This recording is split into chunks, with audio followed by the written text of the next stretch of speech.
من همزه ونفخه ونفثه بسم الله الرحمن الرحيم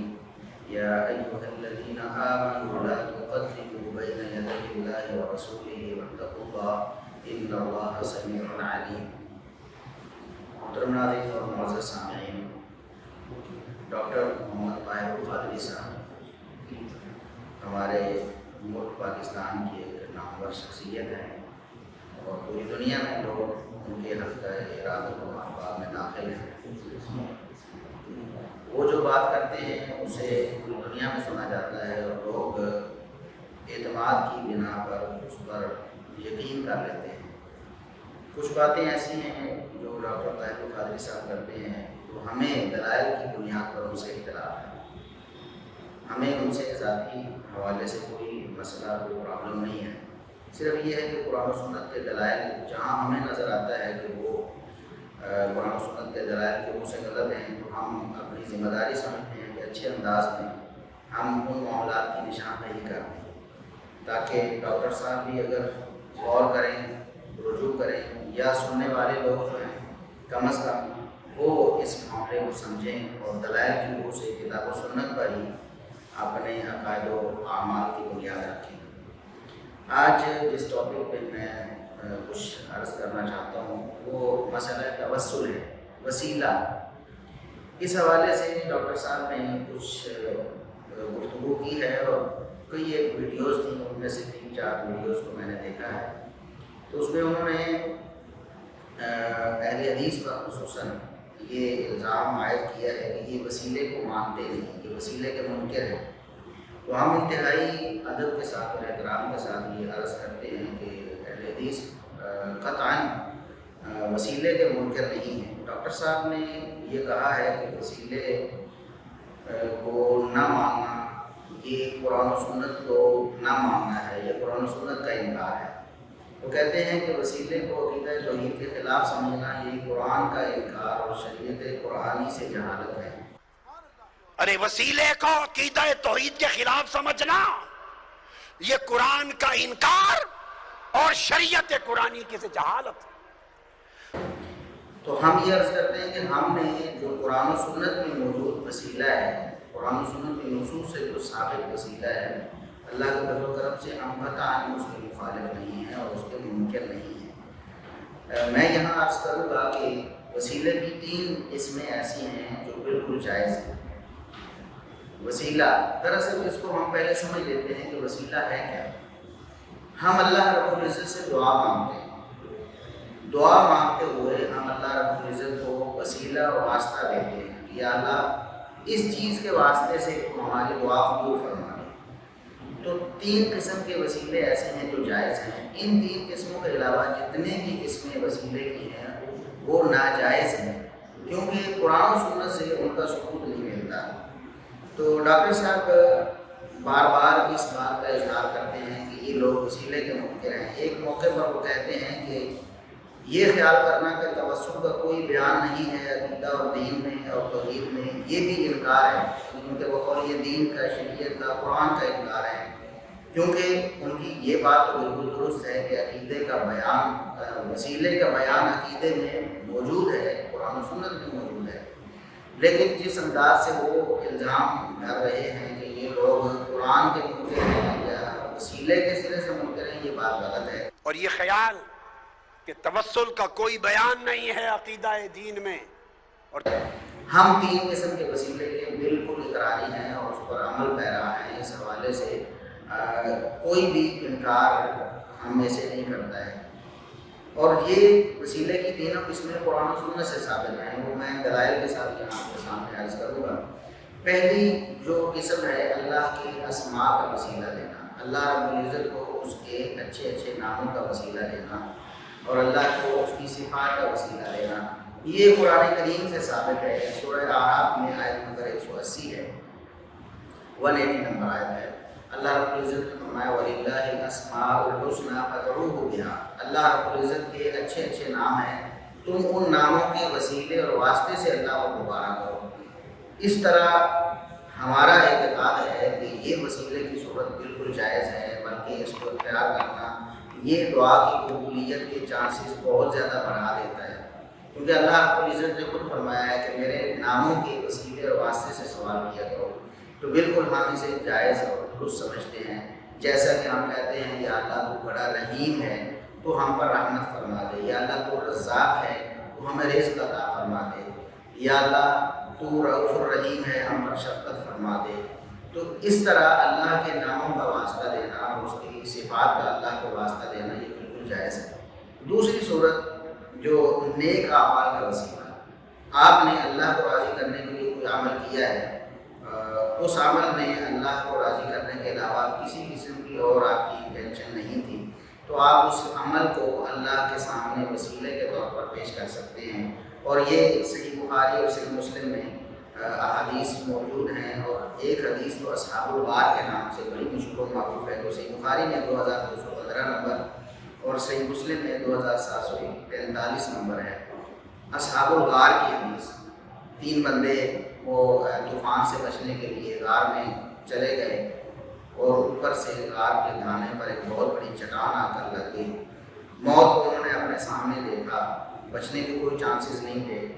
وہ اتنی بڑی چٹان کو مل کر تو ہزاروں لوگ بھی شاید اس کو نہیں ہلا سکتے تھے، وہ 3 لوگ کیسے ہلاتے ہیں، گویا کہ پہاڑ کو سکانا تھا۔ تو انہوں نے ان میں سے ایک نے کہا کہ آپ اپنا وہ عمل یاد کرو جو آپ نے خالص اللہ کی رضا کے لیے کیا ہو، پھر اللہ کے سامنے اس عمل پر رکھو گے، یا اللہ یہ عمل ہم نے خالص تیری رضا کے لیے کیا تھا، اگر تجھے یہ عمل ہمارا پسند آیا ہے تو تو اس مصیبت سے ہماری جان چھڑا دے، تو ہماری مدد فرما دے۔ تو ان تینوں نے یہ کیا، میں تفصیل میں نہیں جاؤں گا، تینوں لوگوں نے اپنی ایک ایک ایسی نیکی بیان کی جو انہوں نے خالص اللہ کی رضا کے لیے کی تھی، تو وہ ان کی نجات کا سبب بن گئی۔ تو یعنی اللہ رب العزت سے دعا کرتے ہوئے اپنے نیک اعمال کا وسیلہ پیش کرنا یہ بھی بالکل جائز ہے، جیسے کہ صحیح بخاری اور صحیح مسلم کے حوالے سے میں نے عرض کر دیا ہے۔ تو یہ 2 قسمیں ہوگی جائز وسیلے کی، اور تیسری قسم یہ ہے کہ کسی زندہ نیک شخصیت کی دعا کا اللہ کو وسیلہ دینا۔ اس کی صورت یہ ہوتی ہے کہ آپ اللہ رب العزت سے دعا کرنے سے پہلے آپ کسی ایک بزرگ سے دعا کرواتے ہیں، اس کے پاس جاتے ہیں ہمارے لیے دعا کیجیے، وہ دعا کرتا ہے تو آپ اللہ رب العزت سے پھر بعد میں دعا کرتے ہیں کہ یا اللہ تیرے فلاں بندے نے ہمارے لیے دعا کی ہے، تیرا نیک بندہ ہے، اس کی سفارش ہمارے حق میں قبول فرما رہے، تو اس کی دعا قبول فرما رہے ہمارے حق میں۔ اور یہ بھی جو وسیلے کی صورت ہے یہ قرآن و سنت سے ثابت ہے، احادیث اس پر بہت سی ہیں، ہم اس پر تفصیل سے ابھی کچھ دیر بعد بات کرنے والے ہیں کہ صحابہ کرام رضوان اللہ علیہم اجمعین کا طرز عمل کیا تھا، وہ اس وسیلے کو بہت زیادہ استعمال کرتے تھے۔ تو یہ 3 طریقے ہو گئے وسیلہ دینے کے، دعا میں وسیلے کے 3 طریقے یا 3 صورتیں یہ جائز ہوں گے۔ ایک اللہ رب العزت کے اسماء و صفات کا واسطہ اور وسیلہ دینا دعا میں، دوسرا نیک اعمال کا واسطہ اور وسیلہ دینا اپنے نیک اعمال کا، اور تیسرا کسی نیک زندہ بزرگ سے دعا کروا کے اس دعا کا واسطہ اللہ رب العزت کو دینا۔ یہ 3 طریقے شریعت میں وسیلے کے جائز ہیں۔ ان 3 طریقوں کے علاوہ کوئی بھی طریقہ شریعت میں وارد نہیں ہوا، نہ قرآن کریم میں نہ کسی صحیح حدیث میں اس کا ذکر آیا ہے، اس لیے ہم یہ کہتے ہیں کہ یہ طریقے ناجائز ہیں، کیونکہ وسیلہ دینا یہ عبادت ہے، اللہ رب العزت سے دعا کرنا عبادت ہے، دعا میں وسیلہ دینا عبادت ہے، تو کیوں ہم اتنے خودسر ہو جائیں کہ ہم اپنی طرف سے ایک طریقہ بنا لیں اور اس طریقے کو اللہ کے قرب کا ذریعہ سمجھ لیں کہ اس سے ہماری دعا قبول ہوگی؟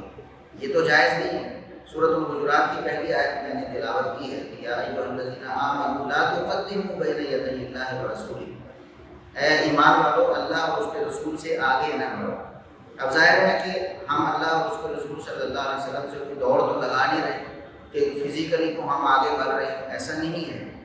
اب قیامت تک کے مسلمانوں کے لیے یہ خطاب ہے، اس کا مطلب یہ ہے کہ اللہ اور اس کے رسول صلی اللہ علیہ وسلم کی تعلیمات سے آگے نہ بڑھو، جہاں تک وہ آپ کو بتاتے ہیں آپ اس پر عمل کرو، اس سے آگے بڑھو گے تو وہ خطرناک ہے۔ واتقوا اللہ، اللہ تبارک و تعالیٰ نے فرمایا کہ اللہ اور اس کے رسول سے آگے نہ بڑھو، اللہ سے ڈرتے رہو، یہ اللہ کے عذاب کو دعوت دینے کے مترادف ہے۔ لہٰذا ہم ان 3 صورتوں کے علاوہ وسیلے کی کسی صورت کو جائز نہیں سمجھتے۔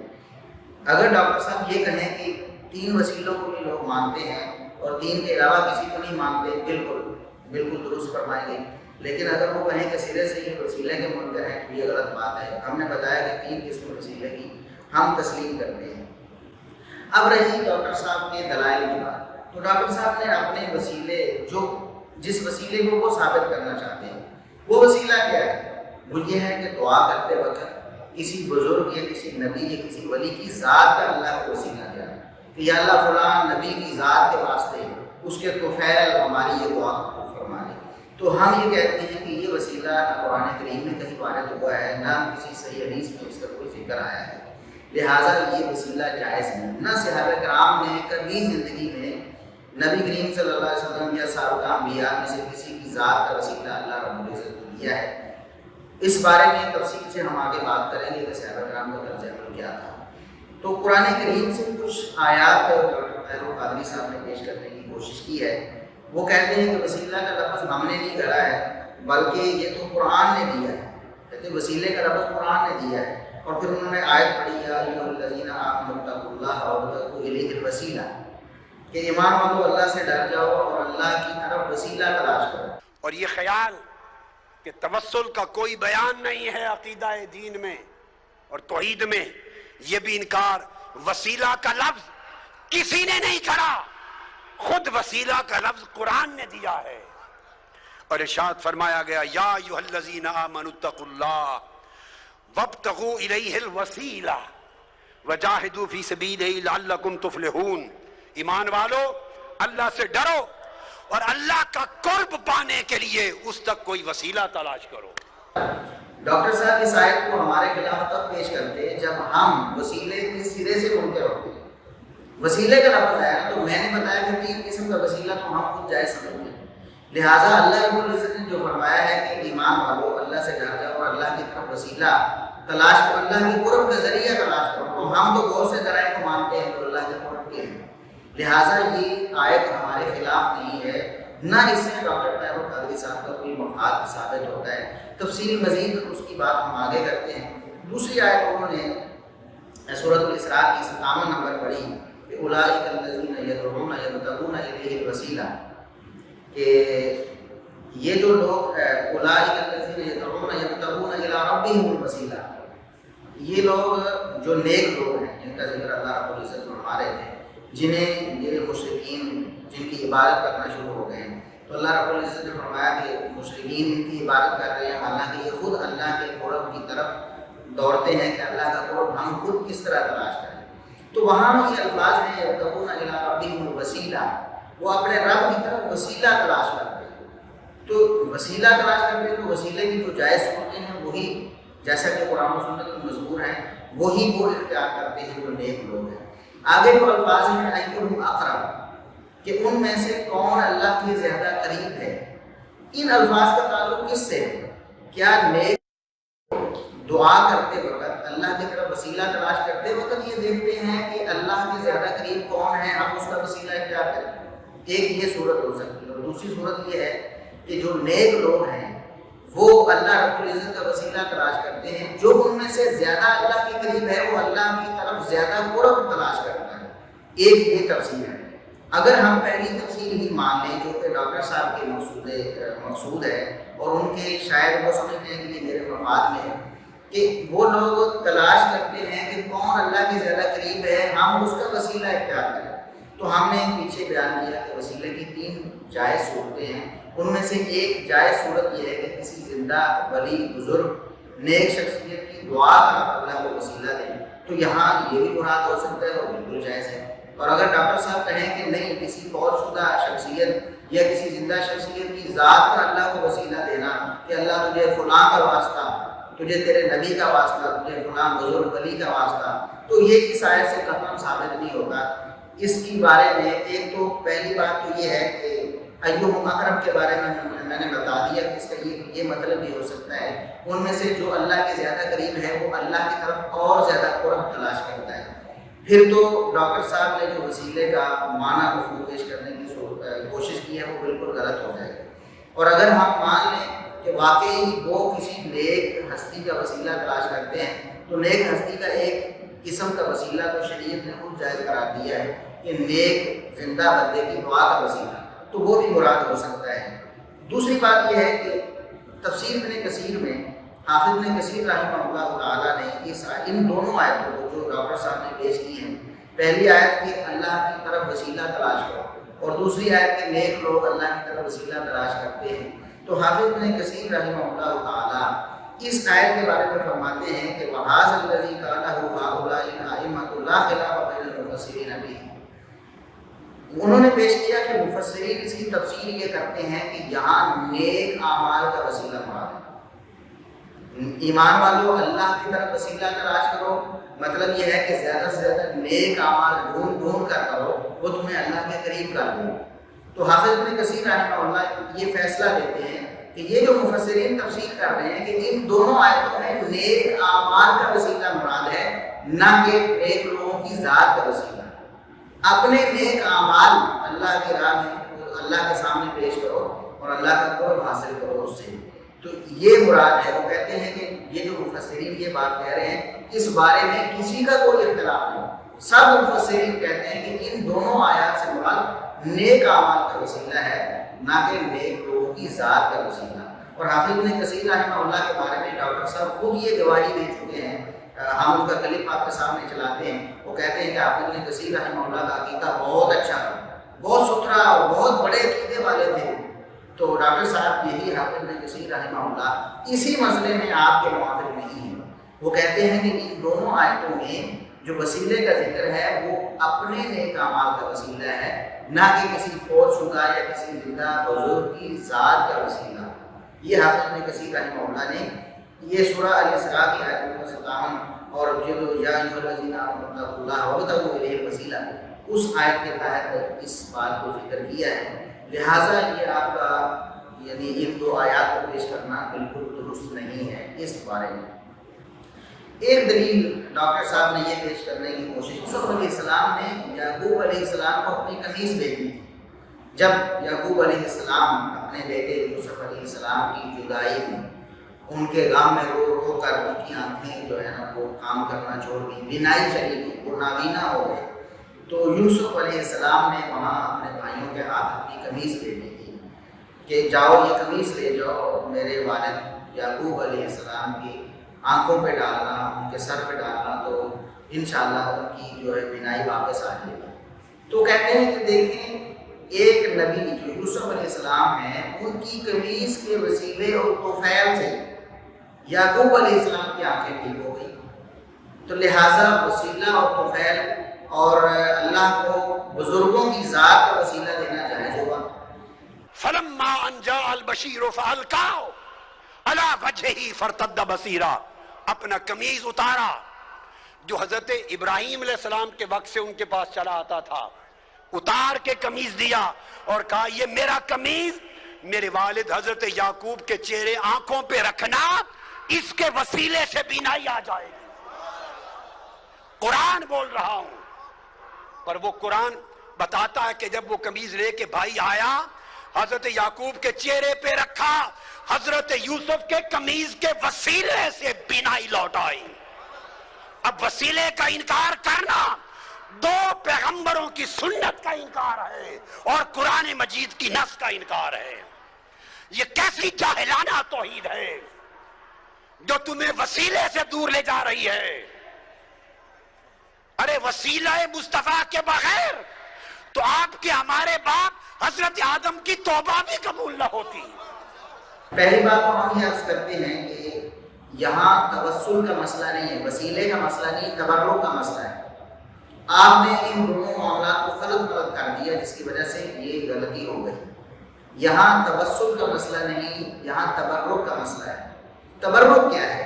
کہ انبیاء جو ہوتے ہیں، انبیاء اللہ رب العزت نے ان کے جسموں میں بھی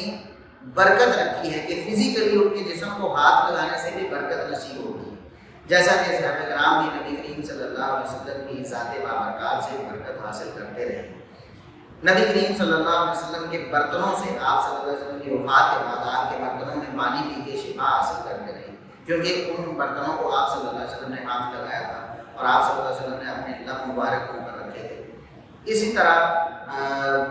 نبی کریم صلی اللہ علیہ وسلم کے چھوڑے ہوئے کپڑے جو ہیں ان سے صحابہ کرام شفا حاصل کرتے رہے۔ یہاں تفصیل کا وقت نہیں، میں اشارہ کروں گا کہ ان کپڑوں کو پانی میں بھگو کر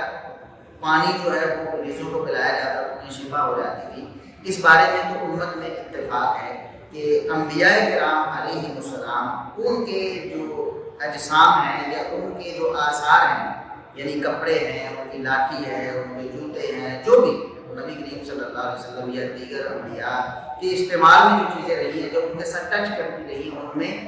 خود برکت ہوتی ہے۔ لیکن اس بارے میں آگے اختلاف ہو گیا کہ کیا نبی کریم صلی اللہ علیہ وسلم تک یہ معاملہ ہے، انبیاء تک ہے، یا بعد میں بزرگوں میں بھی آئے گا؟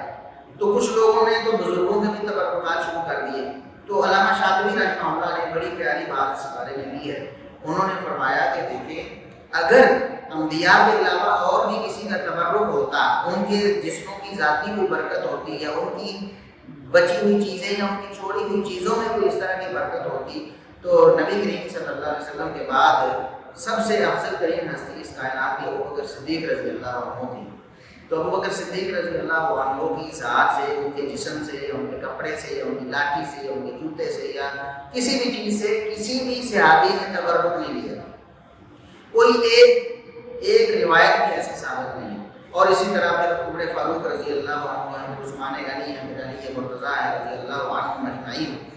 پھر تابعین ہیں، تابعین میں سے کسی ایک تابعی نے کسی ایک صحابی کا کوئی تبرک نہیں لیا۔ اس کا صاف مطلب ہے کہ یہ صحابہ کرام اور اسلاف امت کا اس بات پر اجماع تھا کہ یہ تبرک کا مسئلہ انبیاء کے ساتھ خاص ہے، یہ انبیاء کی آگے لوگوں تک یہ نہیں پہنچا۔ اولیاء کے جسموں میں کوئی ذاتی برکت نہیں ہوتی، ہاں ان کے عمل کی برکت ہوتی ہے، وہ لوگوں میں محنت کرتے ہیں، لوگ دین اسلام کی طرف راغب ہوتے ہیں،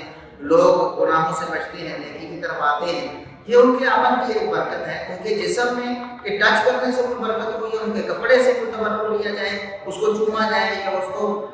یا ان کے برتنوں کو تبرک سمجھ کر رکھا جائے اور اس میں اسپیشل پانی پیا جائے یا اس سے ہمیں کچھ حاصل ہوگا، یہ غلط ہے، یہ انبیاء کرام کے ساتھ خاص ہے۔ تو یہ جو مسئلہ تھا یعقوب علیہ السلام کا کہ یعقوب علیہ السلام کے ان کی آنکھوں پہ یوسف علیہ السلام کی قمیص ڈالی گئی تو ان کی آنکھیں درست ہو گئیں اور وہ بینا ہو گئے، تو یہ تبرک کا مسئلہ ہے، یہ توسل کا مسئلہ نہیں ہے۔ اب دیکھیں کہ جس طرح دوائی اثر کرتی ہے، ڈسپرین آپ کھاتے ہیں سر درد ختم ہوتا ہے، اگر پیناڈول کھاتے ہیں سر درد ختم ہوتا ہے، دیگر دوائیاں ہیں، تو ان دوائیوں سے کوئی یہ نہیں کہہ رہا ہوتا کہ میں اس دوائی کو کھا کر اللہ کے سامنے وسیلہ پیش کر رہا ہوں۔ کبھی کسی نے نہیں کہا، یہ بڑی عجیب مضحکہ خیز بات ہوگی، لوگ ہنس ہنس کے لوٹ پوٹ ہو جائیں گے کہ دوائی کھانا کون سا وسیلہ ہے؟ ہاں اس کو وسیلہ مانا ذریعہ کہیں، سبب کہیں گے تو ٹھیک ہے کہ شفا حاصل کرنے کے لیے آپ نے ایک سبب اختیار کیا، لیکن اس کو مسئلہ توسل میں گھسیٹ کر کیسے لیں گے کہ اس کو ایک وہ وسیلے کی قسم بنا دیا کہ اللہ کو واسطہ دینا۔ اب اس میں تو کوئی واسطہ نہیں دیا، یا تو قرآن کریم کی کسی آیت میں ایسا ہوتا، سورہ یوسف میں جس طرح یہ واقعہ ہے، تو وہاں ہوتا کہ یوسف علیہ السلام کہتے ہیں کہ اے اللہ میری قمیص کے وسیلے سے میرے باپ یعقوب کی آنکھیں ٹھیک کر دے، یا یعقوب علیہ السلام کہتے ہیں کہ یا اللہ یہ میرے بیٹے کی قمیص آئی ہے، جس طرح ڈاکٹر طاہر القادری صاحب نے کہا کہ وہ تو انبیاء سے ہوتی ہوئی نسل در نسل قمیص آئی تھی، چلے کسی بھی تھی، تو وہ یعقوب علیہ السلام یہ کہتے کہ یا اللہ یہ قمیص میرے پاس آئی ہے تو اس کے تو خیر میری آنکھوں کو ٹھیک کر دے۔ تب تو بات ڈاکٹر طاہر القادری صاحب کی ہم سنتے یا اس کو سمجھتے یا اس پر غور کرتے،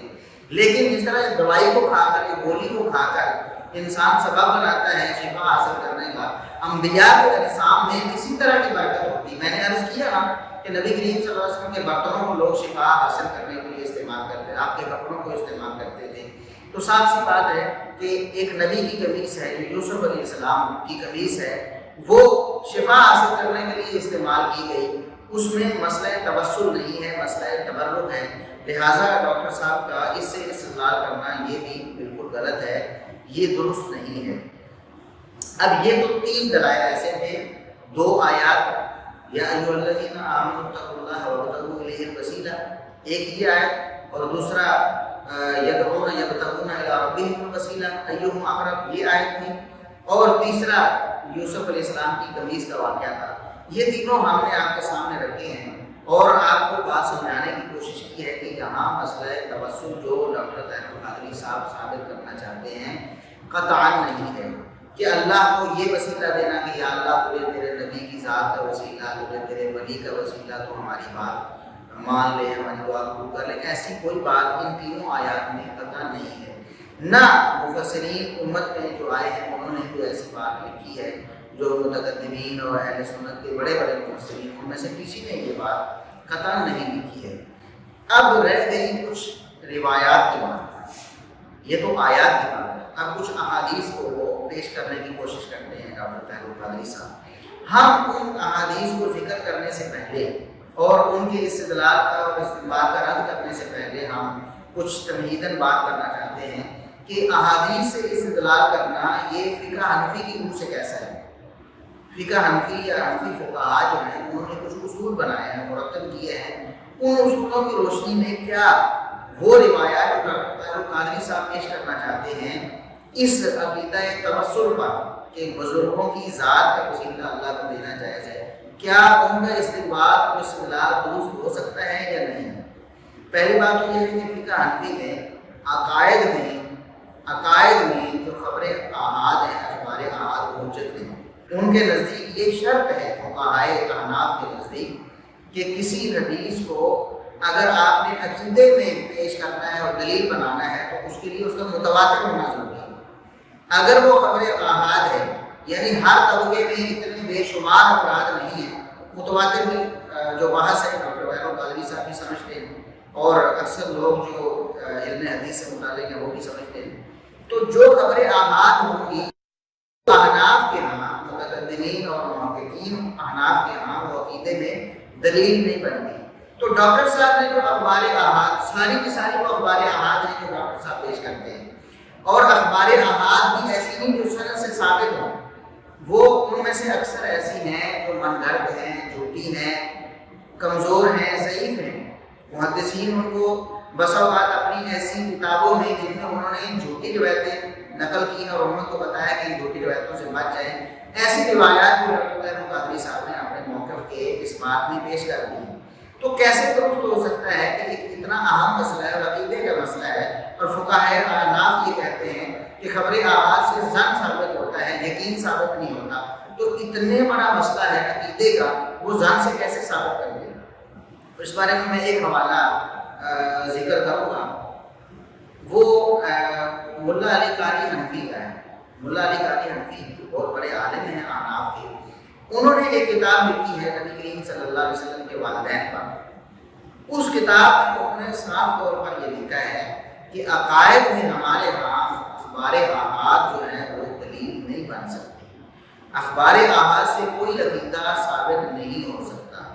لہٰذا ڈاکٹر صاحب کی یہ جو کوشش ہے کچھ روایات کو پیش کر کے کہ ان سے عقیدہ توسل اپنا ثابت کیا جا سکے، وہ اس میں کامیاب نہیں ہو سکتے۔ ایک تو یہ بات ہے۔ دوسری بات یہ ہے کہ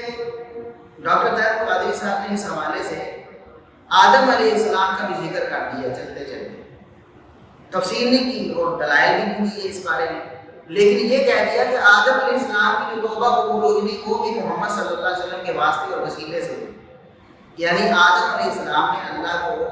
دعا کرتے ہوئے کہا کہ یا اللہ مجھے محمد صلی اللہ علیہ وسلم کے طفیل معاف کر دیا، لہٰذا اللہ نے معاف کر دیا۔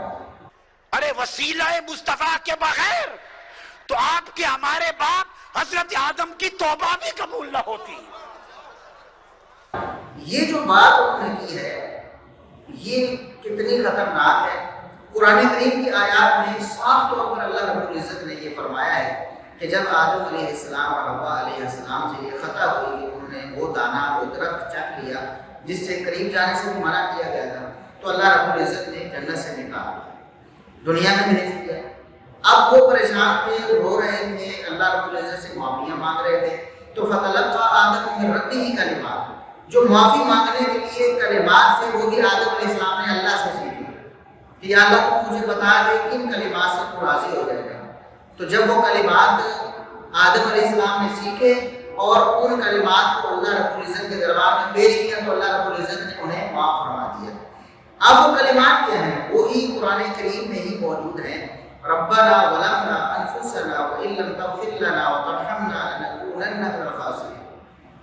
یہ جو کلمات ہیں جو اللہ نے سکھائے آدم علیہ السلام کو معافی دینے کے لیے، وہ کلمات قرآن نے ذکر کیے کہ ربنا ظلمنا انفسنا، ہمارے رب ہم نے اپنی جانوں پر ظلم کر لیا، زیادتی ہو گئی، ہم سے گناہ ہو گیا ہے، تیری نافرمانی ہو گئی ہے۔ وَإِن لَّمْ تَغْفِرْ لَنَا وَتَرْحَمْنَا لَنَكُونَنَّ مِنَ الْخَاسِرِينَ، اگر آپ نے معاف نہ، ہم پر رحم نہ کیا اور ہمیں معاف نہ کیا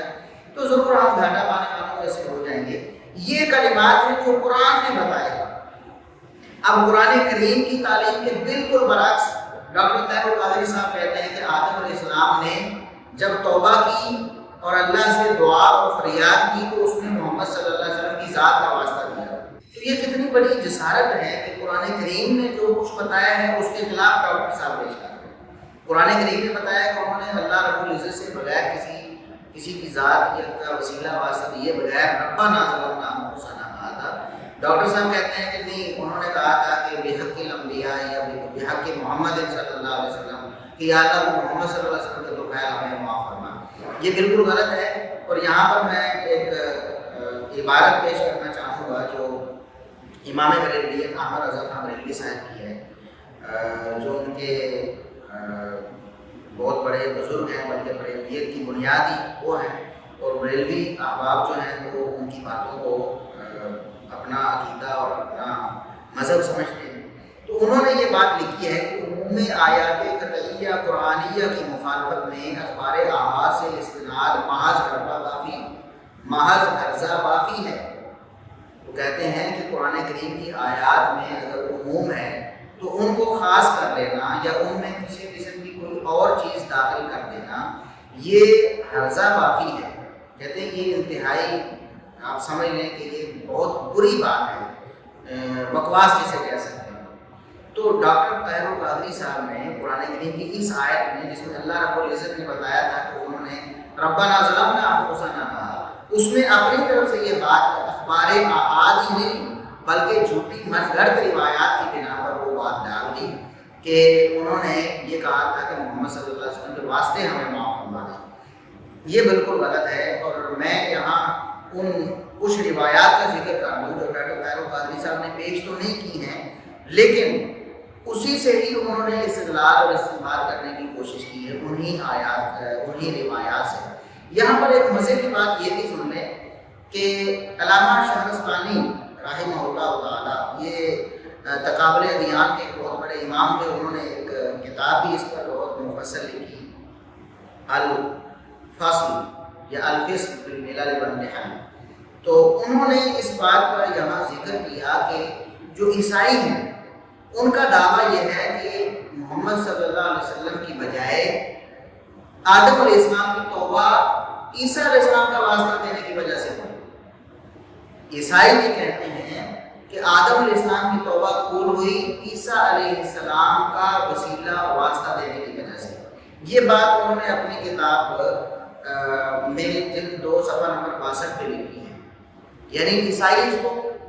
اپنی طرف کیش کرواتے ہیں کہ آدم علیہ السلام کی جو توبہ ہے وہ عیسیٰ علیہ السلام کے وسیلے سے، ان کی ذات کا وسیلہ پیش کرنے سے ختم ہوئی، توبہ قبول ہوئی،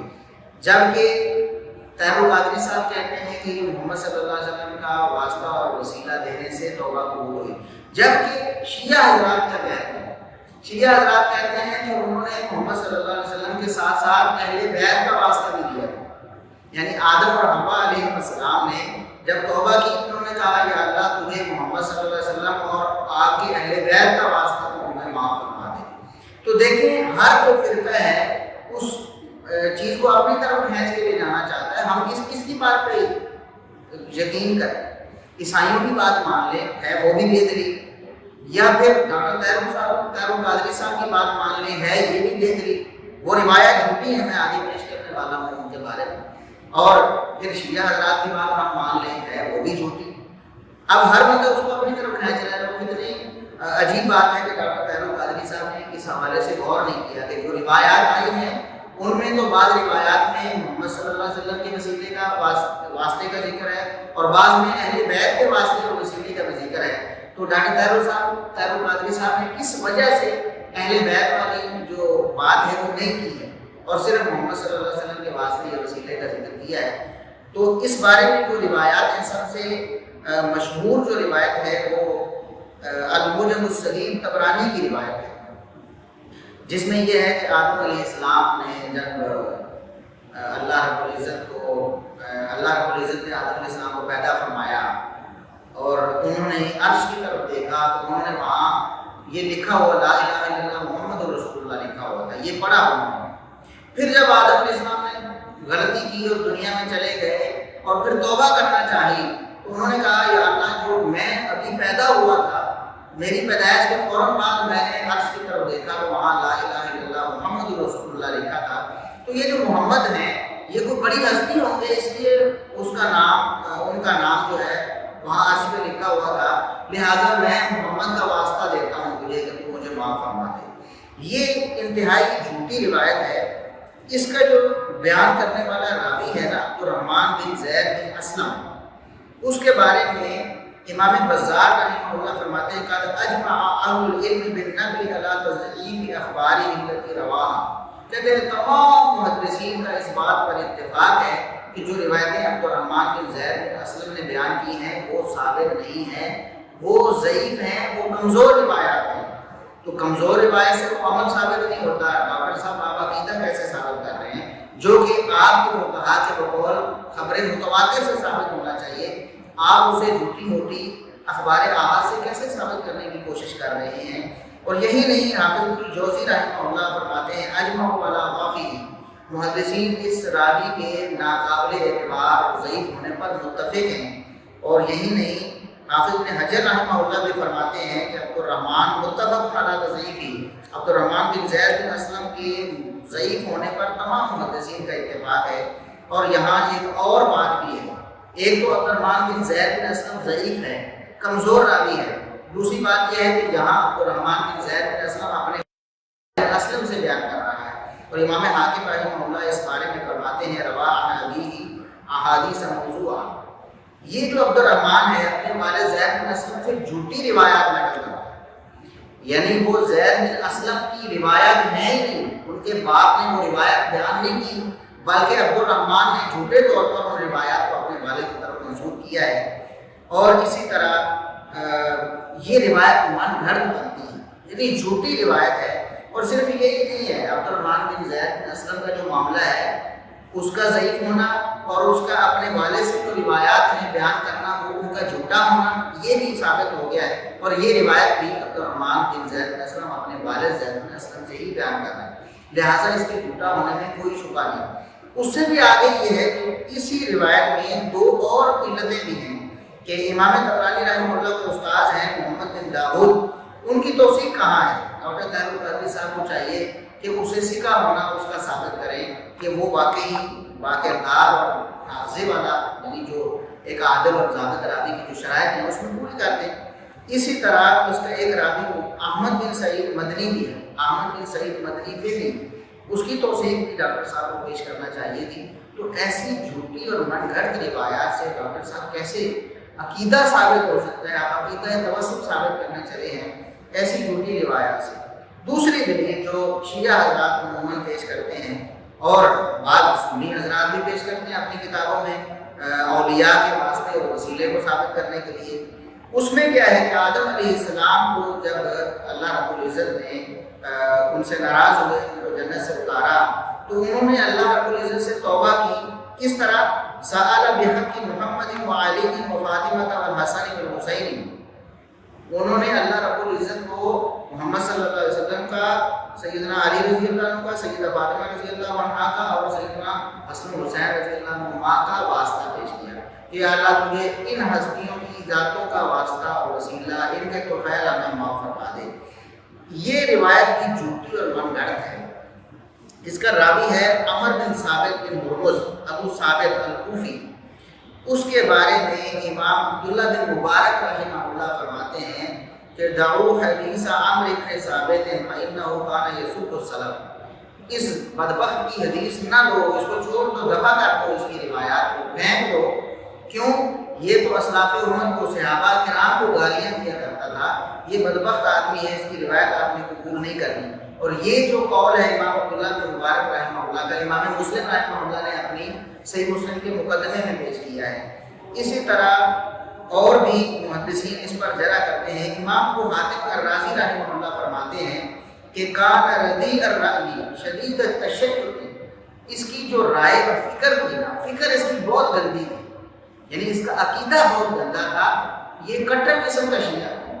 اب ایک ایسا شخص جو کٹر قسم کا شیعہ ہے، اس سے آپ کیا توقع کر سکتے ہیں کہ کیا وہ سچی روایات بیان کرے گا؟ اور کسی پہ بس نہیں، امام نسائی رحمہ اللہ نے اس کو متروک قرار دیا ہے. اور امام ابن حبان رحمہ اللہ کیا فرماتے ہیں اس عمر بن ثابت بن ہرمز کے بارے میں؟ فرماتے ہیں کان ممن یروی الموضوعات لا یحل ذکرہ الا علی سبیل الاعتبار. وہ فرماتے ہیں کہ یہ تو جھوٹی روایات بیان کرنے والا راوی ہے،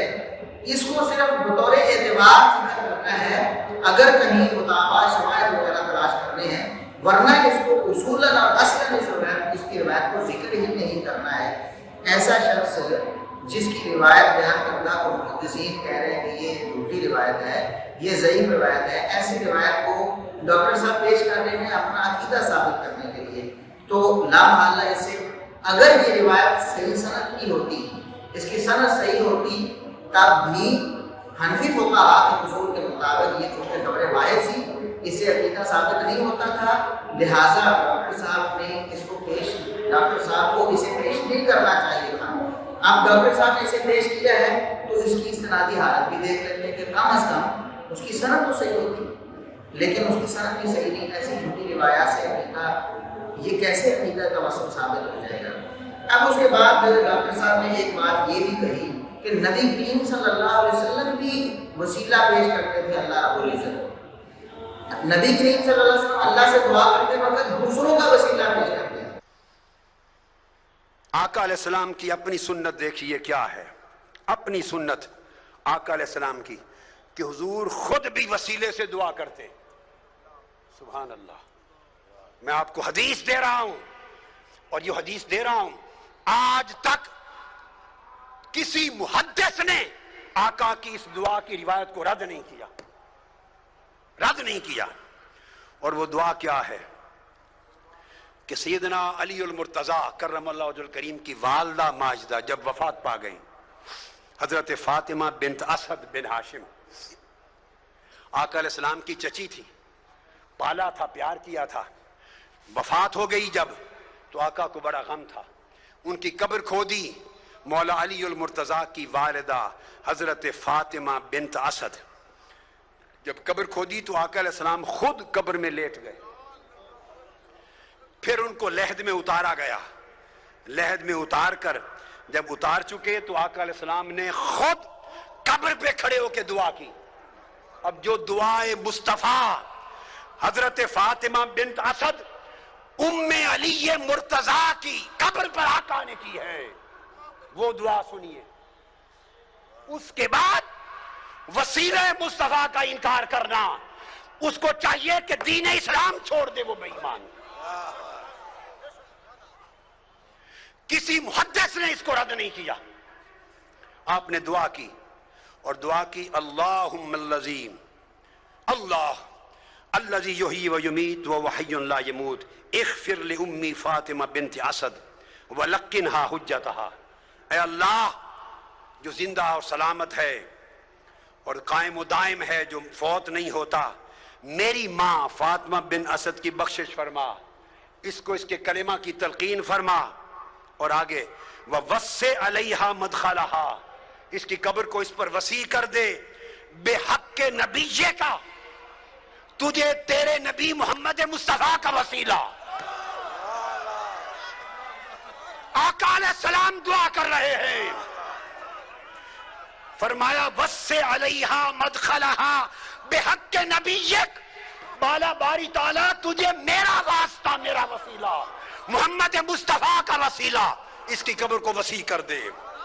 والانبیاء الذین من قبلی، اور ان سب نبیوں کا واسطہ وسیلہ جو مجھ سے پہلے ہوئے۔ اب یہ کہنا کہ اس طریقے سے دعا کرنا جائز نہیں کہ نبی کے واسطے سے بخش دے، نبیوں کے واسطے سے بخش دے، فلاں کے وسط کے وسیلے سے بخش دے، ایسا اگر کوئی شخص کہے تو اس سے بڑا جاہل کوئی نہیں ہے قرآن اور حدیث کا۔ یہاں ٹھنڈے دل سے آپ غور کیجئے کہ جو لوگ وسیلہ اور واسطہ پیش کرتے ہیں، نیک لوگوں کو وسیلہ اور واسطہ پیش کرتے ہیں، جن کو وہ اپنے سے زیادہ نیک سمجھ رہے ہوتے ہیں، وہ کہتے ہیں کہ یا اللہ مجھے جس طرح یہ ہمارے ڈاکٹر طاہر القادری صاحب یا دیگر لوگ ہیں، یہ ایک غلط وسیلہ جو ناجائز ہے شریعت میں پیش کرتے ہیں، وہ سمجھتے ہیں کہ یہ نبی ہیں، یہ ولی ہیں، ان کی ذات کا وسیلہ، یا اللہ تو تیرے نبی کا وسیلہ، پاکستان پاک کا وسیلہ، تو ہمیں یہ عطا فرما دے، ہماری دعا قبول فرما لے۔ کیا نظریہ ہوتا ہے کہ یہ لوگ ہم سے نیک ہیں، اللہ رب العزت کے زیادہ قریب ہیں، اس لیے ہم ان کا وسیلہ، ان کی ذات کو اللہ کے سامنے رکھیں گے تو شاید ہماری دعا قبول ہو جائے۔ لیکن ڈاکٹر طاہر القادری صاحب کہتے ہیں کہ نبی کریم صلی اللہ علیہ وسلم بھی خود اللہ رب العزت کو دوسروں کی ذاتوں کا وسیلہ دیتے تھے کہ یا اللہ فلاں کی ذات کی وجہ سے میری دعا قبول فرما دے۔ اور اس حوالے سے انہوں نے ایک روایت ذکر کی ہے المعجم الکبیر طبرانی کی۔ اس روایت میں ہے کہ نبی کریم صلی اللہ علیہ وسلم نے اللہ سے دعا کرتے ہوئے یہ کہا کہ بحق نبی کا والانبیاء الذین من قبلی، اے اللہ میں تجھ سے یہ دعا مانگتا ہوں تیرے نبی کے وسیلے واسطے سے اور ان انبیاء اور ان رسولوں کے واسطے سے جو میرے سے پہلے گزر چکے۔ یعنی نبی کریم صلی اللہ علیہ وسلم نے ڈاکٹر طاہر القادری صاحب کے بقول اور اس روایت کے مطابق نبی کریم صلی اللہ علیہ وسلم نے اللہ رب العزت کے سامنے پہلے انبیاء کا وسیلہ اور واسطہ پیش کیا۔ دیکھیں کیسی عجیب بات ہے۔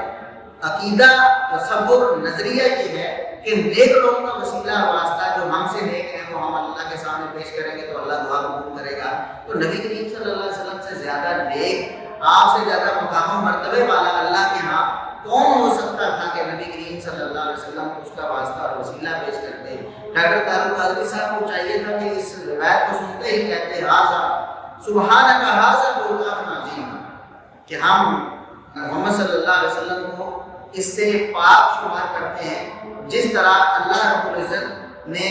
قرآن کریم میں جب سیدہ عائشہ رضی اللہ عنہا کی برات نازل فرمائی تو اس وقت یہ اللہ رب العزت نے فرمایا کہ جن لوگوں نے سنا تھا سیدہ عائشہ رضی اللہ عنہا کے حوالے سے یہ قرآن، انہیں سنتے ہی کہنا چاہیے تھا کہ سبحانک ھذا بہتان عظیم۔ تو اسی طرح ڈاکٹر طاہر القادری صاحب کو بھی سنتے ہی اس روایت کو چاہیے تھا کہ وہ کہتے سبحانک ھذا بہتان عظیم، یہ تو ہمارے نبی کریم صلی اللہ علیہ وسلم پر بہتان ہے، ہم اس کو کیسے مان سکتے ہیں کہ نبی کریم صلی اللہ علیہ وسلم خود افضل الخلائق ہوتے ہوئے دوسروں کا واسطہ وسیلہ اللہ کے سامنے اپنی دعا کی قبولیت کے لیے پیش کر رہے ہیں۔ لیکن ڈاکٹر طاہر القادری صاحب نے اس پر کوئی غور نہیں کیا۔ ہم کہتے ہیں کہ یہ جو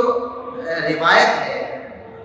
یہ ضعیف روایت ہے۔ ہم کہتے ہیں کہ یہ جو روایت ہے اس کا ایک راوی ہے روح بن صلاح، جسے محدثین نے ضعیف قرار دیا ہے۔ تو روح بن صلاح نے یہ روایت بیان کی ہے جو کہ ضعیف راوی ہے، اس کی بات پہ ایمان لا کر ڈاکٹر صاحب نے اسے اپنا عقیدہ بنا لیا۔ جبکہ دوسری بات یہ ہے کہ ڈاکٹر طاہر القادری صاحب کہتے ہیں کہ آج تک کسی محدث نے اس روایت پر جرح نہیں دی۔ تو ڈاکٹر صاحب یہ آپ کی بھول ہے، یہ آپ کے مطالعہ کی کمی ہے۔ آئے ہم آپ کو بتاتے ہیں کہ ابن الجوزی رحمۃ اللہ علیہ نے کتاب لکھی العلل المتناہیہ فی الاحادیث الواہیہ، کمزور روایات کمزور روایات جو مسلمانوں کے ہاں موجود تھیں اور انہوں نے سمجھا کہ ان کو چھانٹ کر الگ کر کے مسلمانوں کو بتانا چاہیے کہ یہ کمزور روایات ہیں اور ان میں یہ علتیں اور کمزوریاں ہیں۔ اس کتاب میں حافظ ابن الجوزی رحمۃ اللہ علیہ نے اس روایت کو ذکر کیا ہے اور بالکل وجہ یہی اس میں کمزور ہونے کی بتائی ہے جو ہم نے آپ کے سامنے عرض کی ہے کہ روح بن صلاح اس میں ضعیف راوی ہے۔ تو ڈاکٹر صاحب آپ کا یہ دعویٰ بھی بالکل غلط ثابت ہو گیا کہ آج تک کسی محدث نے اس پر کلام نہیں کیا، اس کا رد نہیں کیا۔ ابن الجوزی رحمۃ اللہ علیہ نے اس کا رد کر دیا، لہٰذا یہ روایت بھی آپ کو فائدہ نہیں دیتی۔ نبی کریم صلی اللہ علیہ وسلم کی شان کو کم کرنے کے مترادف ہے کہ ایک ضعیف اور کمزور روایت کو آپ پیش کر کے کہیں کہ نبی کریم صلی اللہ علیہ وسلم اللہ سے دعا کرتے ہوئے دوسرے لوگوں کا، دوسرے انبیاء کا واسطہ اللہ کو پیش کرتے تھے۔ نبی کریم صلی اللہ علیہ وسلم سے افضل تو ہے کوئی نہیں۔ افضل ہوتے ہوئے کسی مفضول کا واسطہ وسیلہ پیش کرنا عقلی طور پر بھی ممکن نہیں ڈاکٹر صاحب، لہٰذا آپ کی یہ دلیل بھی چلی گئی۔ اس کے بعد ڈاکٹر صاحب نے کہا کہ یہودی بھی نبی کریم صلی اللہ علیہ وسلم کا وسیلہ پیش کرتے تھے، اور اس حوالے سے انہوں نے قرآن کریم کی ایک آیت بھی پیش کی، اور اس سے پہلے انہوں نے کہا کہ نبی کریم صلی اللہ علیہ وسلم ولادت سے پہلے اور ولادت کے بعد اور وفات کے بعد قیامت تک ساری کائنات کا وسیلہ ہے۔ ہم میں سے کئی لوگ ہم میں اس بات سے بھی گھبراتے ہیں کہ حضور کو وسیلہ بنانا چاہیے یا نہیں۔ آقا اپنی پیدائش سے پہلے بھی پوری کائنات کا وسیلہ تھے، ولادت کے بعد بھی ساری کائنات کا وسیلہ ہے، اور وفات کے بعد بھی قیامت تک حضور ساری کائنات کا وسیلہ ہے۔ ولادت سے پہلے کہہ کر انہوں نے اشارہ کیا آدم علیہ السلام والی بات کی طرف، جس کا ہم نے رد کر دیا وہ تو جھوٹی ہے اور قرآن کے بھی خلاف ہے، اور ولادت کے بعد اپنی زندگی میں انہوں نے جو اشارہ کیا ہے وہ ایک روایت ہے جو آگے آ رہی ہے، اس کو غلط طور پر اس کی شرح کی ہے ڈاکٹر طاہر القادری صاحب نے، اس حدیث میں ایسا کچھ بھی نہیں ہے۔ اور وفات کے بعد انہوں نے کہا کہ قیامت تک ساری امت کے لیے آپ، ساری کائنات کے لیے آپ وسیلہ ہیں۔ اس پہ انہوں نے ایک پیش کیے ہیں آپ صلی اللہ علیہ وسلم کی ولادت کے بعد کہ صحابہ کرام نے کہیں ایسا کہا ہو یا کہ اصحاب امت نے یہاں کچھ کہا ہو، تو ایسی کوئی روایت ڈاکٹر طاہر القادری صاحب پیش نہیں کر سکے۔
کسی ایک مفسر نے 1200 سال کے ذخیرہ تفسیر میں اس کا انکار نہیں کیا، ہر ایک نے بیان کیا۔ آج کوئی شخص کیا جرت رکھتا ہے کہ قرآن کی اس آیت کی تفسیر کا انکار کرے جسے 1400 سال تک ہر امام تفسیر نے اور ہر محدث نے اس کو بیان کر کے اس پر اعتماد کیا۔ تو ولادت سے پہلے تک کا جہاں تک تعلق ہے کہ ولادت سے پہلے کیسے وسیلہ تھے نبی کریم صلی اللہ علیہ وسلم، ایک تو آدم علیہ السلام والا واقعہ تھا جو جھوٹا اور من گھڑت ہے، اور دوسرا انہوں نے قرآن کریم کی اس آیت سے دلیل بنانے کی کوشش کی ہے جو سورہ بقرہ میں ہے کہ وَقَالُوا مِن قَبْلُ يَسْتَفْتِحُونَ عَلَى الَّذِينَ كَفَرُوا، کہ جو یہود تھے وہ کافروں پر اللہ سے مدد طلب کرتے تھے، کافروں کے خلاف، وہ کافروں کے خلاف اللہ سے مدد طلب کرتے تھے۔ اور انہوں نے ایک روایت بھی نقل کی کہ وہ تفسیر ابن کثیر میں بھی ہے، وہ تفسیر طبری میں بھی ہے، تفسیر ابن ابی حاتم میں بھی ہے۔ وہ روایت یوں ہے کہ قَالُوا يَسْتَفْتِحُونَ عَلَى الْأَوْسِ وَالْخَزْرَجِ بِرَسُولِ اللَّهِ صلی اللہ علیہ وسلم قبل مبعثہ، کہ نبی کریم صلی اللہ علیہ وسلم کی بعثت سے پہلے جو یہود تھے وہ اوس اور خزرج کے خلاف اللہ سے مدد طلب کرتے تھے رسول اللہ صلی اللہ علیہ وسلم کے ذریعے۔ اب اس آیت کو سمجھنے میں بہت بڑی ٹھوکر کھائی ہے ڈاکٹر طاہر قادری صاحب نے، کیونکہ ان کا مقصود یہ ہے، پہلی بات تو یہ ہے کہ یہ روایت ضعیف ہے۔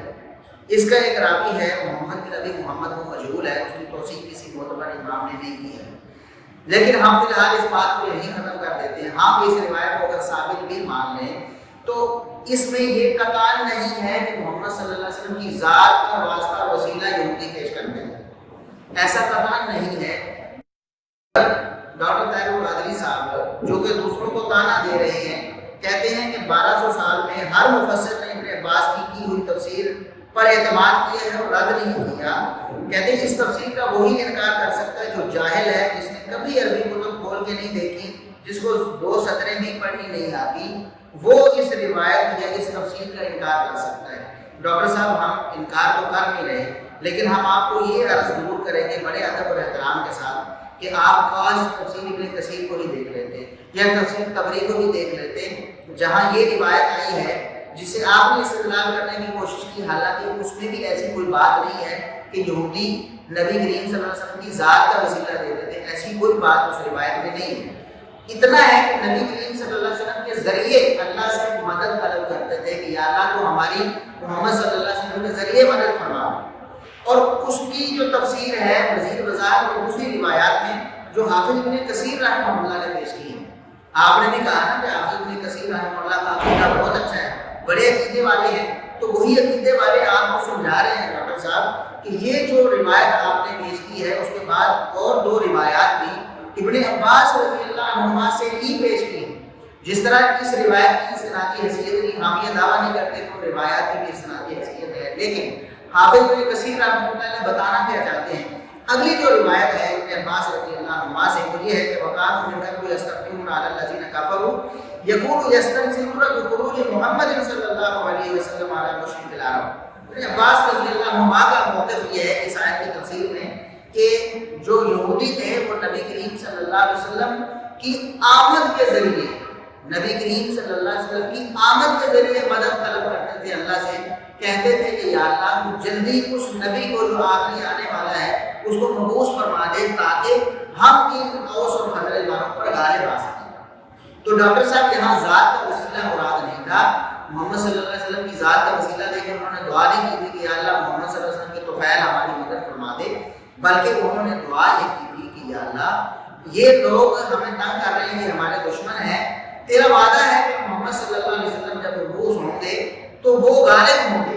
تو ہم چونکہ یہ ارادہ رکھتے ہیں کہ ہم محمد صلی اللہ علیہ وسلم پر ایمان لائیں گے فوراً ہی، لہٰذا تو محمد صلی اللہ علیہ وسلم کی بعثت جلدی فرما دے تاکہ ہماری مدد ہو سکے، تیری طرف سے ہمیں مدد مل سکے۔ تو یہ بات تھی اصل میں کہ محمد صلی اللہ علیہ وسلم کی بعثت کا وہ سوال کرتے تھے، نہ کہ محمد صلی اللہ علیہ وسلم کی ذات کا وسیلہ اللہ کو پیش کرتے تھے۔ اور اس کے بعد اگلی روایت پھر وقال ابو العالیہ، امام ابن کثیر رحمہ اللہ نے پیش کی کہ ابو العالیہ کا قول کہ کانت الیہود تستنصر بمحمد صلی اللہ علیہ وسلم علی مشرک العرب، کہ جو یہودی تھے وہ مشرکین عرب کے خلاف اللہ سے مدد طلب کرتے تھے، کیا کہہ کر اللہم ابعث ھذا النبی الذی نجدہ مکتوبا عندنا حتی نعذب المشرکین ونقتلهم، یا اللہ تو محمد صلی اللہ علیہ وسلم کو اس نبی کو مبعوث فرما دے جس کا تو نے ہماری کتابوں میں وعدہ کیا ہوا ہے کہ وہ نبی آنے والا ہے، جب وہ نبی آئے گا پھر تیری مدد اترے گی تو ہم ان مشرکین کو سزائیں دیں گے اور ان کو ہم قتل کریں گے، یہ ہمارے دشمن ہیں، آج ہم مغلوب ہیں، محمد صلی اللہ علیہ وسلم آئیں گے تو ہمیں غلبہ نصیب ہو جائے گا۔ تو یہ محمد صلی اللہ علیہ وسلم کی ذات کا واسطہ یہ وسیلہ نہیں تھا، بلکہ محمد صلی اللہ علیہ وسلم کی بعثت کا وہ سوال کر رہے تھے کہ اے اللہ اپنے نبی کو بھیج دے اور جب نبی آئیں گے تو میرا وعدہ ہے کہ نصرت ہوگی۔ یہ اصل میں بات تھی جو ڈاکٹر طاہر قادری صاحب نے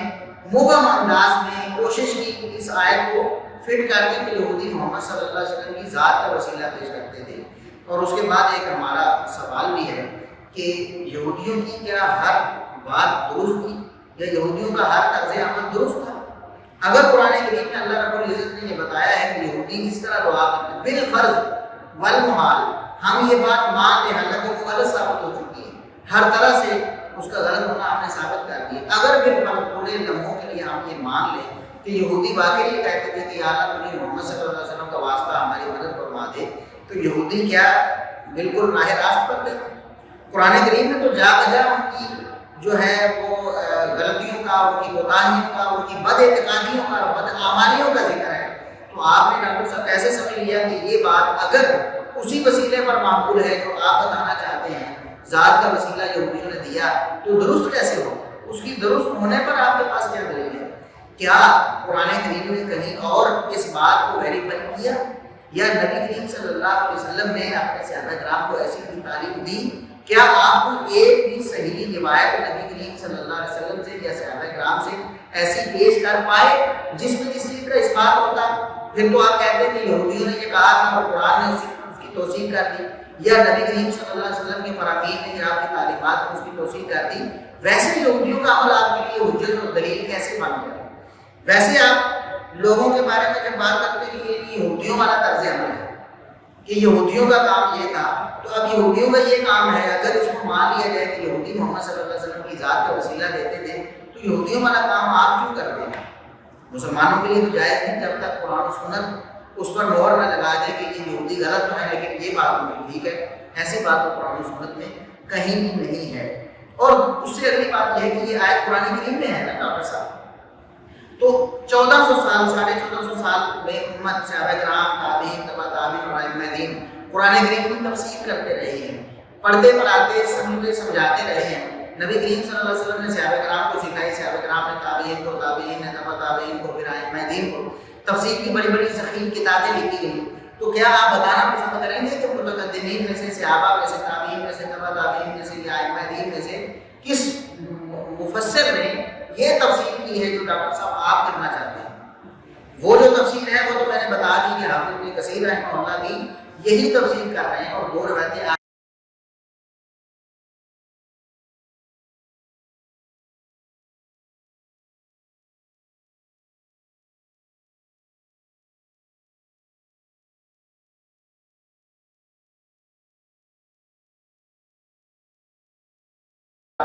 قرآن کریم کی اس آیت سے بھی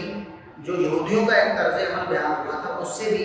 یہ قطعاً ثابت نہیں ہوا کہ ڈاکٹر طاہر القادری صاحب کا جو بیان کرتا جو وسیلہ کی صورت ہے کہ نبیوں یا ولیوں کی ذات کا وسیلہ دینا اللہ کو جائز ہو، ایسا ثابت نہیں ہوتا۔ اس کے بعد ایک روایت جو مسند احمد کی ہے اور حافظ ابن کثیر رحمہ اللہ نے اس کو نقل کیا ہے، ویسے تو بخاری، صحیح بخاری وغیرہ میں وہ حدیث موجود تھی، لیکن اس تفسیر کے ساتھ مسند احمد میں تھی، تو مسند احمد سے نقل کیا اس حدیث کو حافظ ابن کثیر رحمہ اللہ نے اپنی تفسیر میں۔ تو ڈاکٹر صاحب بہت خوش ہوئے اس بات پر، اور حافظ ابن کثیر رحمۃ اللہ علیہ کو بہت اچھا انہوں نے خراج تحسین پیش کیا کہ ان کا عقیدہ بہت عمدہ تھا، واہ کیا عقیدہ تھا۔ عشق اور محبت میں وہ نبی کریم صلی اللہ علیہ وسلم کے ادب میں کے اندر وہ ادب اور احترام بھرا ہوا تھا، وہ ادب اور عشق رسول کا پیکر تھے، یہ ڈاکٹر صاحب نے کہا حافظ ابن کثیر رحمۃ اللہ کے بارے میں۔ وہ روایت کے ہے، ذرا اس پر بھی غور کریں کہ یہودی بچہ جو تھا نبی کریم صلی اللہ علیہ وسلم کی خدمت کرتا تھا،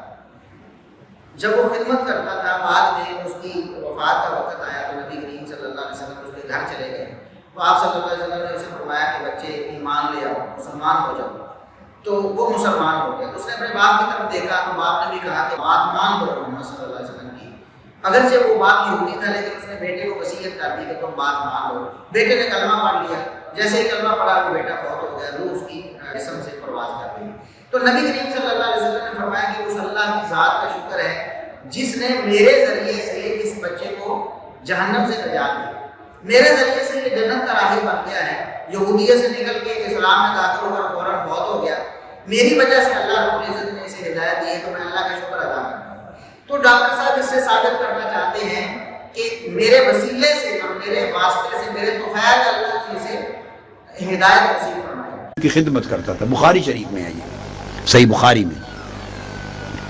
تو آقا علیہ السلام نے پوچھا وہ بچہ یہودی آیا کرتا تھا تو وہ نہیں آیا ایک دو دنوں سے، تو صحابہ کرام نے عرض کیا یا رسول اللہ صلی اللہ علیہ وآلہ وسلم وہ بیمار ہے کافی زیادہ اس لیے نہیں آیا۔ تو آقا علیہ السلام نے فرمایا چلو اس کے گھر چلتے ہیں، اس کی عیادت کرتے ہیں۔ وہ معروف حدیث ہے، ہر کتاب میں یہ پڑھا تھا واحد جب تفسیر ابن کثیر کو میں نے ایک خاص آیت کے تحت جب اس مقام پر پڑھا، انہوں نے بہت سی احادیث کو جمع کیا، تو میں نے پہلی مرتبہ زندگی میں تفسیر ابن کثیر میں یہ حدیث ان الفاظ کے ساتھ پڑھی جو حافظ ابن کثیر نے روایت کی۔ خدمت کرتا تھا، مگر کیا خدمت کرتا تھا یہ بخاری شریف میں یا دیگر کتب حدیث میں تصریح میری نظر سے نہیں گزری تھی۔ یہ حافظ ابن کثیر کا عقیدہ دیکھیں اور عشق رسول دیکھیں اور ادب رسول۔ انہوں نے جو روایت لی مسند احمد بن حنبل کے حوالے سے، یہ پہلی مرتبہ میں نے وہاں پڑھی۔ بعد میں پھر اسی وقت میں مسند احمد بن حنبل اٹھائی اور پھر میں نے مسند احمد بن حنبل میں تلاش کی اور پھر اصل مسند امام احمد بن حنبل سے پھر حوالہ لگا لیا، مگر مسند امام احمد بن حنبل تک اس روایت کے لیے مجھے حافظ ابن کثیر نے پہنچایا۔ انہوں نے لکھا، اس روایت کو لیا حافظ ابن کثیر نے، اور بھی لے سکتے تھے، انہوں نے لیا کہ وہ جو یہودی لڑکا خدمت کرتا تھا وہ کرتا کیا تھا، حضور کے وضو کے لیے لوٹے بھرتا اور مجلس میں حضور کے جوڑے نالین اٹھا کے گود میں رکھتا تھا، حضور کے جوڑے اٹھاتا تھا۔ خدمت یہ تھی کہ حضور کے جوڑے اٹھاتا تھا، نالین مصطفیٰ اٹھاتا تھا، جب اتار دیتے تو اٹھا لیتا نالین مصطفیٰ، جب آقا علیہ السلام مجلس سے اٹھ کے جانے لگتے تو حضور کو پہنا دیتا جوڑے۔ انہوں نے خدمت لکھ دی کہ وہ حدیث کی روایت میں کہ وہ یہودی لڑکا حضور کے جوڑے اٹھاتا تھا، لوٹے بھرتا تھا وضو کے اور جوڑے اٹھاتا تھا، یہ خدمت اور نوکری تھی۔ آگے پھر جب وہ علیل ہو گیا تو آقا علیہ السلام پوچھنے کے لیے تشریف لے گئے۔ پھر اسی روایت میں ایک الفاظ آگے میں اور جل کے اور ایمان افروز تھے اضافی۔ انہوں نے روایت کیا کہ جب آقا علیہ السلام گئے اس کے سرانے بیٹھ گئے تو وہاں اس کے گھر جا کر اس وقت اس کو دعوت ایمان دی کہ تو اسلام قبول کر لے اور میرا کلمہ پڑھ لے۔ اس لڑکے نے اپنے باپ کو دیکھا، یہودی ساتھ کھڑا تھا، اور آقا علیہ السلام اس کے سرانے چارپائی پہ بیٹھ گئے۔ اے یہودی، تیرے سین پہ بھی قربان جاؤں اور تیری حویلی پر بھی، تیری چارپائی پہ بھی آقا آ کے بیٹھ گئے۔ جب آقا نے فرمایا دعوت دی کہ کلمہ پڑھ لے تو اس نے باپ کو دیکھا، باپ خاموش کھڑا رہا۔ آقا علیہ السلام نے اسے دوبارہ فرمایا، اس نے پھر باپ کو دیکھا تو باپ نے کہا مجھے کیا دیکھتا ہے، ابو القاسم یعنی محمد مصطفیٰ جو فرماتے ہیں کلمہ پڑھ لے۔ مطلب یہ تھا کہ ہر ایک کے گھر تھوڑا جا کر یہ دعوت دیتے، تمہارے گھر آ جائے ہیں دعوت دے رہے ہیں، چھوڑ دو مجھے، میرے مذہب کو کلمہ پڑھ لو۔ کلمہ پڑھ لیا تو آقا علیہ السلام جب باہر نکلے تو اس کی روح قفس انصری سے پرواز کر گئی۔ تو آقا علیہ السلام جب نکلے تو حدیث کے الفاظ میں دروازے سے نکلے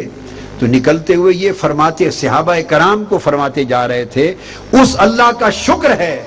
جس نے میرے صدقے سے، یہ الفاظ ہیں، انقذہ اللہ من النار بی، جس اللہ نے میرے صدقے سے، میرے وسیلے سے اس کو دوزخ سے نکال دیا اور دوزخ سے بچا دیا۔ تو آقا علیہ السلام نے خود اپنے وسیلے کا دوزخ سے نکل کے بچ جانے کے اوپر اپنے وسیلے کا، اپنے صدقے کا، کہ میرے صدقے سے اس کو دوزخ سے بچا لیا، اپنی زبان مبارک سے لفظ استعمال کیا۔ پہلی بات یہ ہے ڈاکٹر صاحب،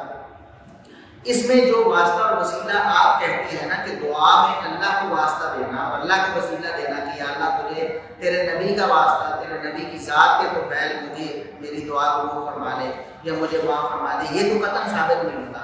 آپ کو بھی پتہ ہے، باقی آپ کے سامعین اور ناظرین کو بھی پتہ ہے کہ یہ مسئلہ اس سے ثابت نہیں ہوتا نا، کیونکہ نبی کریم صلی اللہ علیہ وسلم نے نہ کوئی دعا کی، نہ اس یہودی بچے نے دعا کی کہ یا اللہ محمد صلی اللہ علیہ وسلم کے توفیل مجھے معاف فرما دے، ایسی کوئی بات نہیں تھی۔ بلکہ اس روایت کے الفاظ تو بالکل صاف ہیں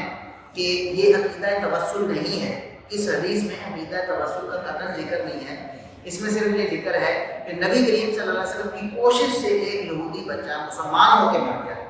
تو اللہ رب العزت نے اس کو اسلام کی توفیق دی، تو نبی کریم صلی اللہ علیہ وسلم نے اللہ کا شکر ادا کیا کہ میری کوشش سے ایک بچہ جو ہے وہ یہودی سے مسلمان ہوا، فوت ہو گیا، جنت کا راہی بن گیا۔ اس سے یہ بات ثابت ہوتی ہے، اس سے وہ مسئلہ تو ثابت نہیں ہوتا، نہ کسی نے دعا کی، نہ یہودی بچے نے دعا کی کہ محمد صلی اللہ علیہ وسلم کی ذات کا واسطہ اور وسیلہ دیا ہو، تو کس طرح کھینچ تان کر آپ نے توسل بالذات پر اس روایت کو پیش کیا ہے؟ یہ بات اس سے قطعاً ثابت ہی نہیں ہوتی۔ دوسری بات یہ ہے کہ یہ اخبار احاد میں سے اور اعناف علماء کا عقیدہ ہم بیان کر چکے ہیں کہ عقیدے میں خبر واحد جو ہے نا وہ حجت نہیں ہوتی۔ اس سے آگے ہم ذکر کر چکے ہیں کہ زندہ نیک شخص کی دعا کا وسیلہ جائز ہے۔ زندہ نیک شخص سے آپ دعا کروائیں اور اللہ رب العزت سے کہیں کہ یا اللہ فلاں تیرے نیک بندے نے میرے حق میں دعا کی ہے تو اس کی دعا میرے حق میں قبول فرما لے۔ یہ چونکہ نبی کریم صلی اللہ علیہ وسلم کی احادیث سے ثابت ہے، اس لیے ہم اس کو بالکل جائز اور درست مانتے ہیں۔ اس حوالے سے ایک روایت سیدنا عثمان بن حنیف رضی اللہ عنہ کی، وہ سنن امام نسائی رحمہ اللہ کی کتاب اعمال الیوم واللیلہ، وہاں سے ڈاکٹر صاحب نے نقل کی۔ اس روایت کے الفاظ یہ ہیں کہ سیدنا عثمان بن حنیف رضی اللہ عنہ کہتے ہیں کہ ایک نابینا صحابی نبی کریم صلی اللہ علیہ وسلم کے پاس آئے اور کہا کہ آپ اللہ سے دعا کریں کہ وہ مجھے شفا عطا فرمائیں، اگر چاہیں تو نبی کریم صلی اللہ علیہ وسلم نے فرمایا اگر آپ چاہو تو میں دعا کر دیتا ہوں، اگر چاہو تو پھر اس مصیبت پر صبر کر تو اللہ اجر عطا فرمائے گا۔ اس صحابی نے عرض کیا کہ اللہ کے رسول میرے لیے دعا ہی فرما دیں۔ تو آپ صلی اللہ علیہ وسلم نے انہیں حکم دیا کہ وہ اچھی طرح وضو کریں، پھر 2 رکعتیں پڑھیں، پھر یہ دعا کریں۔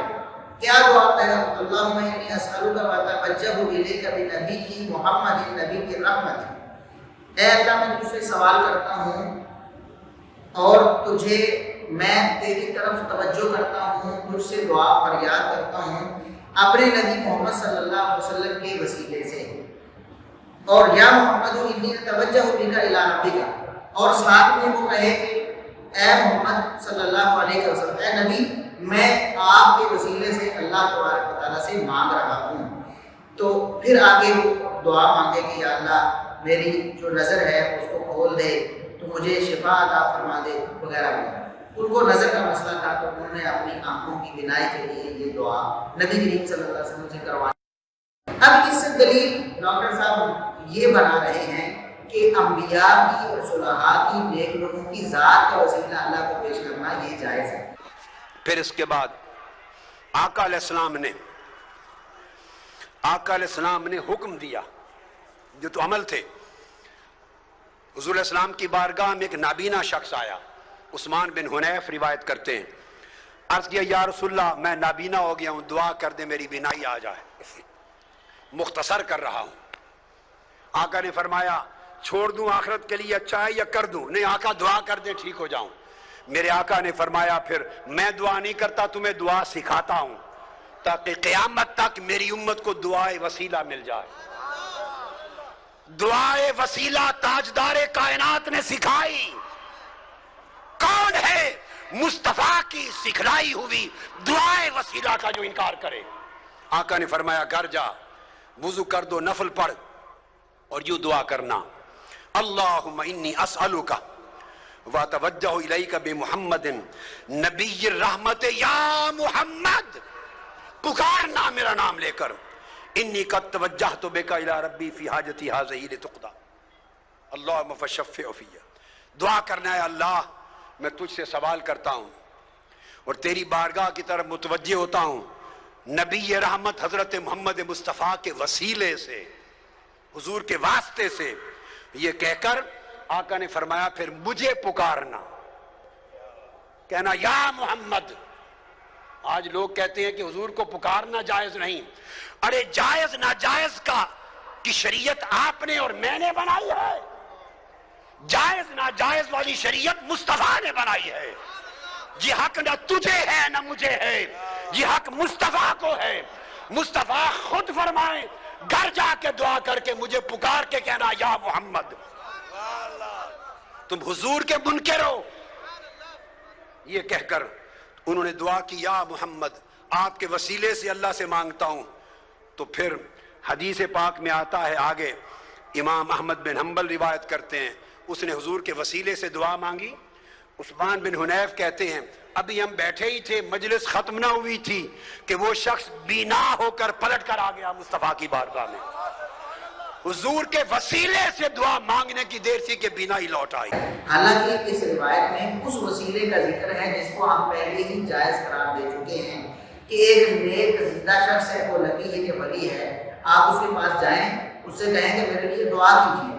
وہ دعا کرے تو آپ اللہ سے دعا کریں کہ یا اللہ فلاں نے میرے لیے دعا کی ہے تو اس کی دعا میرے حق میں قبول فرما دیں۔ بالکل یہی ہوا کہ نبی کریم صلی اللہ علیہ وسلم نے فرمایا کہ چاہو تو دعا کرو، صحابی نے کہا دعا کیجیے، تو آپ صلی اللہ علیہ وسلم نے فرمایا کہ ٹھیک ہے میں دعا کرتا ہوں، آپ اس طرح کریں، 2 رکعتیں پڑھیں، وضو کر کے 2 رکعتیں پڑھیں، پھر آپ اللہ سے یہ کہیں کہ یا اللہ میں تیرے نبی کے وسیلے سے، یعنی آپ سے دعا کروا کر تجھ سے تیرے سامنے پیش کر رہا ہوں، تو اپنے نبی کی دعا میرے حق میں قبول فرما دے۔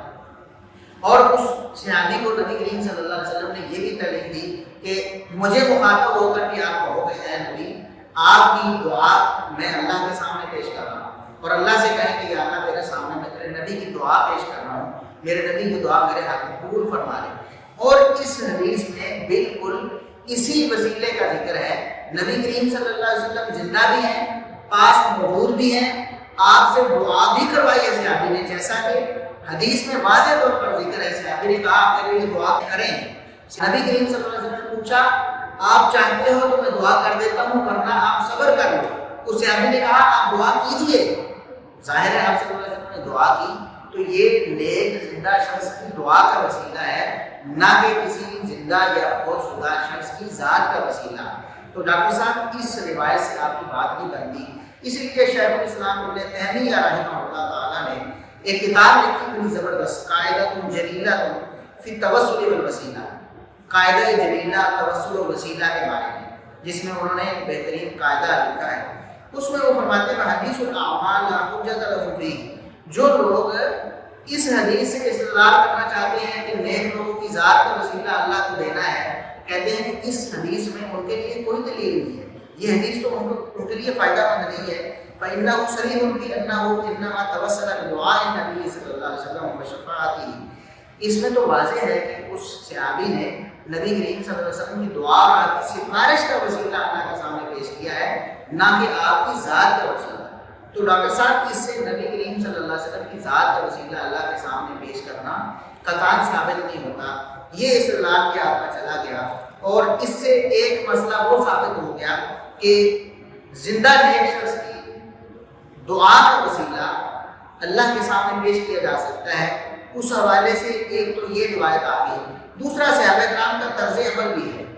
کہ صحابہ کرام کیا کرتے تھے، آخر ان کی زندگی میں بھی مسائل اور مشکلات آئیں، خصوصاً نبی کریم صلی اللہ علیہ وسلم کی دنیا سے چلے جانے کے بعد بھی، تو انہوں نے کیا طریقہ اختیار کیا، کتنی صاف بات کی اور کتنی اچھی بات کی۔ اگر ذات کا وسیلہ جائز ہوتا اللہ کو دینا تو وہ ہر دعا میں کہتے ہیں یا اللہ مجھے تیرے نبی کی ذات کا وسیلہ تو ہماری دعا قبول فرما لے، لیکن کسی ایک بھی صحابی نے کبھی زندگی میں ایک بھی دفعہ ایسا نہیں کیا کہ نبی کریم صلی اللہ علیہ وسلم کی ذات کا وسیلہ دیا ہو۔ اس کے برخلاف انہوں نے کیا کیا ہے، صحیح بخاری میں ہے، صحیح بخاری میں 1010 نمبر حدیث ہے 1010۔ سیدنا عمر رضی اللہ عنہ کے دور میں بارشیں نہیں ہوئی، کافی عرصہ قحط پڑ گیا، پانی نہیں مل رہا تھا، فصلیں تباہ ہو گئی تھیں، تو عمر رضی اللہ عنہ نے نبی کریم صلی اللہ علیہ وسلم کے چچا سیدنا عباس رضی اللہ عنہ انہیں لے کر میدان میں چلے گئے دعا مانگنے کے لیے، بارش کی دعا مانگنے کے لیے، اور وہاں جا کر سیدنا عباس رضی اللہ عنہ سے دعا کروا کے پھر سیدنا عمر رضی اللہ عنہ نے اللہ سے دعا کی کہ یا اللہ جب تیرے نبی صلی اللہ علیہ وسلم ہمارے پاس موجود تھے تو ہم تیرے نبی کو تیرے سامنے پیش کرتے تھے دعا کے لیے، فتسقینا، تو ہمیں بارش دے دیا کرتا تھا، اور آج ہم چونکہ نبی کریم صلی اللہ علیہ وسلم موجود نہیں ہے، وَإِنَّا نَتَوَسَّلُ إِلَيْكَ بِأَمْرِ نَبِيِّنَا، آج ہم اس معاملے میں تیرے نبی کے چچا کو وسیلہ بنا رہے ہیں تو ہمیں بارش نصیب فرما دے۔ چنانچہ بارش ہوتی تھی۔ اب دیکھیں کہ اگر ذات کا ہی وسیلہ دینا تھا تو محمد رسول اللہ صلی اللہ علیہ وسلم سے بڑی ذات، آپ سے زیادہ شان اور مقام والی ذات اس دنیا میں کوئی نہیں تھی۔ ذات کا وسیلہ دینا تھا تو کتنا آسان تھا، سیدنا عباس رضی اللہ عنہ کو لے جانے کی، ایک امتی کو اللہ کے سامنے پیش کرنے کی کیا ضرورت تھی، نبی کو ہی پیش کر دیں کہ یا اللہ تجھے تیرے نبی کی ذات کا واسطہ تو ہمیں بارش دے دے، نہیں، ایسا نہیں کیا۔ اور قطعاً ایسا کرنا اگر جائز ہوتا تو پھر ضروری طور پر سیدنا عمر رضی اللہ عنہ دوسرے صحابہ ایسے ہی کرتے، کیونکہ وہ تو ہم سے زیادہ، بعد والوں سے زیادہ نبی کریم صلی اللہ علیہ وسلم سے محبت رکھتے تھے۔ کیسے ہو سکتا تھا کہ وہ آپ صلی اللہ علیہ وسلم کی ذات کا وسیلہ چھوڑ کے صحابہ کرام کو لے جاتے دعا کرنے کے لیے؟ ایک تو یہ بات ہے۔ دوسری یہ بات کہ سیدنا معاویہ رضی اللہ عنہ اپنے عہد مبارک میں اسی طرح مسئلہ پیش آیا، قحط زدہ ماحول ہو گیا، بارش نہیں ہو رہی تھی، تو انہوں نے ایک صحابی جو بہت نیک تھے، ایک صحابی جن کا نام یزید بن اسود الجرشی تھا، بہت نیک صحابی تھے، انہیں لے کر میدان میں گئے اور ان سے دعا کروائی، کہا کہ یزید ہمارے لیے دعا کرو اللہ رب العزت سے، اور ان سے دعا کروا کے اللہ رب العزت کے سامنے دعا کی کہ یا اللہ اس طرح نیک بندے نے ہمارے لیے دعا کی ہے، اس کی دعا ہی قبول فرما لے ہمارے حق میں، ہمیں بارش نصیب فرما۔ پھر بھی اللہ رب العزت بارش دیتا تھا، اور یہ صحیح سند سے سیدنا معاویہ رضی اللہ عنہ سے ثابت ہے۔ المعارف و تاریخ ہے امام یعقوب بن سفیان قصبی رحمہ اللہ کی، جلد 2 صفحہ 219 ہے، اور حافظ بن عساکر رحمہ اللہ کی کتاب تاریخ دمشق جو بڑی مشہور و معروف کتاب ہے، اس میں بھی صحیح سند کے ساتھ جلد 65 صفحہ 112 میں یہ روایت موجود ہے کہ سیدنا معاویہ رضی اللہ عنہ صحابہ کرام کی موجودگی میں ایک صحابی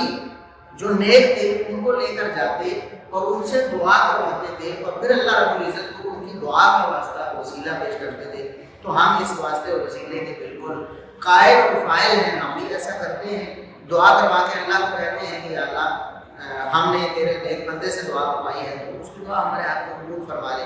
اسی طرح المعارف و تاریخ کی امام یعقوب بن سفیان قصبی کی کتاب ہے، 2 صفحہ 220 میں صحیح سند کے ساتھ ایک اور صحابی جن کا نام ضحاک بن قیس ہے رضی اللہ عنہ، وہ بھی ایسا کرتے تھے۔ انہی نیک صحابی جو جن کا نام میں نے یزید بن اسود جرشی بتایا ہے، انہی یزید بن اسود جرشی سے وہ بھی دعا کروایا کرتے تھے، اور اللہ رب العزت کو عرض کیا کرتے تھے کہ اللہ اس نیک بندے کی دعا ہمارے ہاتھ میں قبول فرما لے۔ تو یہ کتنی صاف اور واضح بات ہے کہ صحابہ کرام اللہ رب العزت کے دربار میں جب بھی دعا کرتے کسی کی ذات کا وسیلہ نہیں دیتے، ورنہ دیکھیں ڈاکٹر طاہر قادری صاحب کو کوئی ایک بھی صحیح روایت نہیں ملی، ورنہ تو صبح و شام صحابہ کرام دعائیں کرتے تھے، اور نبی صلی اللہ علیہ وسلم کی ذات کا وسیلہ اگر دینا جائز ہوتا صبح و شام دن رات ہر دعا میں بار بار اللہ کے سامنے نبی کریم صلی اللہ علیہ وسلم کی ذات کا وسیلہ پیش کرتے۔ کیا ہو گیا تھا ابو بکر صدیق رضی اللہ عنہ کو، عمر فاروق رضی اللہ عنہ کو، عثمان غنی رضی اللہ عنہ کو، علی مرتضیٰ رضی اللہ عنہ کو، طلحہ و زبیر کو، سعد سعید کو، دیگر صحابہ کرام کو، کہ انہوں نے کبھی بھی نبی کریم صلی اللہ علیہ وسلم کی ذات کو وسیلے کے طور پر اللہ کے سامنے پیش نہیں کیا۔ وجہ ایک ہی تھی کہ محمد رسول اللہ صلی اللہ علیہ وسلم یہ تعلیم نہیں دے کر گئے۔ اگر آپ نے یہ تعلیم دی ہوتی صحابہ کرام بھی ایسا کرتے ہیں، پھر نہ کبھی عباس رضی اللہ عنہ کو لے کر جانے اور دعا کروانے کی ضرورت ہوتی، ان کا وسیلہ یعنی ان کی دعا کا وسیلہ پیش کرنے کی ضرورت ہوتی، نہ کبھی یزید بن اسود جرشی رضی اللہ عنہ کو ان کا وسیلہ، ان کی دعا کا وسیلہ پیش کرنے کی ضرورت ہوتی، اور نہ دیگر نیک لوگوں سے دعا کروانے کی ضرورت ہوتی۔ پھر قیامت تک کے لیے ایک ہی اصول اور قاعدہ بن جاتا کہ محمد صلی اللہ علیہ وسلم کے واسطے اللہ کو دیتے رہتے اور دعائیں قبول ہوتی رہتی، کیونکہ ان سے بڑی ذات تو ہے کوئی۔ تو یہ کچھ ہماری گزارشات تھی جو ڈاکٹر طاہر قادری صاحب نے مد نظر پہلے نہیں رکھی، انہیں چاہیے کہ ان چیزوں کو مد نظر رکھیں۔ اور آخر میں ہم بتاتے ہیں کہ خود فقہ حنفی میں یہ معاملہ حرام ہے۔ فقہ حنفی میں اللہ رب العزت سے دعا کرتے ہوئے کسی کا واسطہ اور وسیلہ، کسی کی ذات کا واسطہ اور وسیلہ دینا یہ حرام ہے، اور یہ کوئی چھوٹا موٹا معاملہ نہیں ہے یا چھوٹی موٹی کتاب میں نہیں ہے۔ فقہ حنفی کی معتبر ترین کتابوں میں ہدایہ سے کون واقف ہے؟ ہدایہ جو احناف کے تمام مدارس میں پڑھائی جاتی ہے اور ان کی فقہ کی معتبر ترین اور بنیادی ترین کتابوں میں سے ہے۔ اس میں کیا لکھا ہے ڈاکٹر صاحب نے شاید پڑھا نہیں، یا اس کے بارے میں چاہیے تھا کہ وہ توضیح کر دیتے کہ اس کا کیا مطلب ہے۔ ہدایہ میں لکھا ہے کہ وَيُكْرَهُ أَن يَقُولَ الرَّجُلُ فِي دُعَائِهِ بِحَقِّ فُلَانٍ وَبِحَقِّ أَنْبِيَائِكَ وَرُسُلِكَ لِأَنَّهُ لَا حَقَّ لِلْمَخْلُوقِ عَلَى الْخَالِقِ۔ صاحب ہدایہ جو بڑے بڑے حنفی فقہا کے جو استاد ہیں وہ کیا کہہ رہے ہیں؟ وہ کہتے ہیں یہ مکروہ ہے، اور میں آگے بتاؤں گا کہ مکروہ بمانا حرام ہے، آگے اس کا بھی حوالہ دینے والا ہوں ہدایہ سے۔ وہ کہتے ہیں کہ یہ حرام ہے کوئی شخص کہے دعا کرتے وقت کہ یا اللہ فلاں کے حق، فلاں کے واسطے، فلاں کے وسیلے سے میری دعا قبول فرما لے، یا تجھے تیرے انبیاء کا واسطہ اور وسیلہ میری دعا قبول فرما لے، یہ صاحب ہدایات جو بہت بڑے فقیہ حنفی فقیہ ہیں وہ کہہ رہے ہیں کہ ایسا کرنا حرام ہے۔ اب میں نے یہ کیوں کہا، یہاں تو لفظ مکروہ کا تھا، اگر ہم اس کو مکروہ ہی سمجھ لیں تب بھی جائز تو نہ ہوا نا، مکروہ کا مطلب ناپسندیدہ،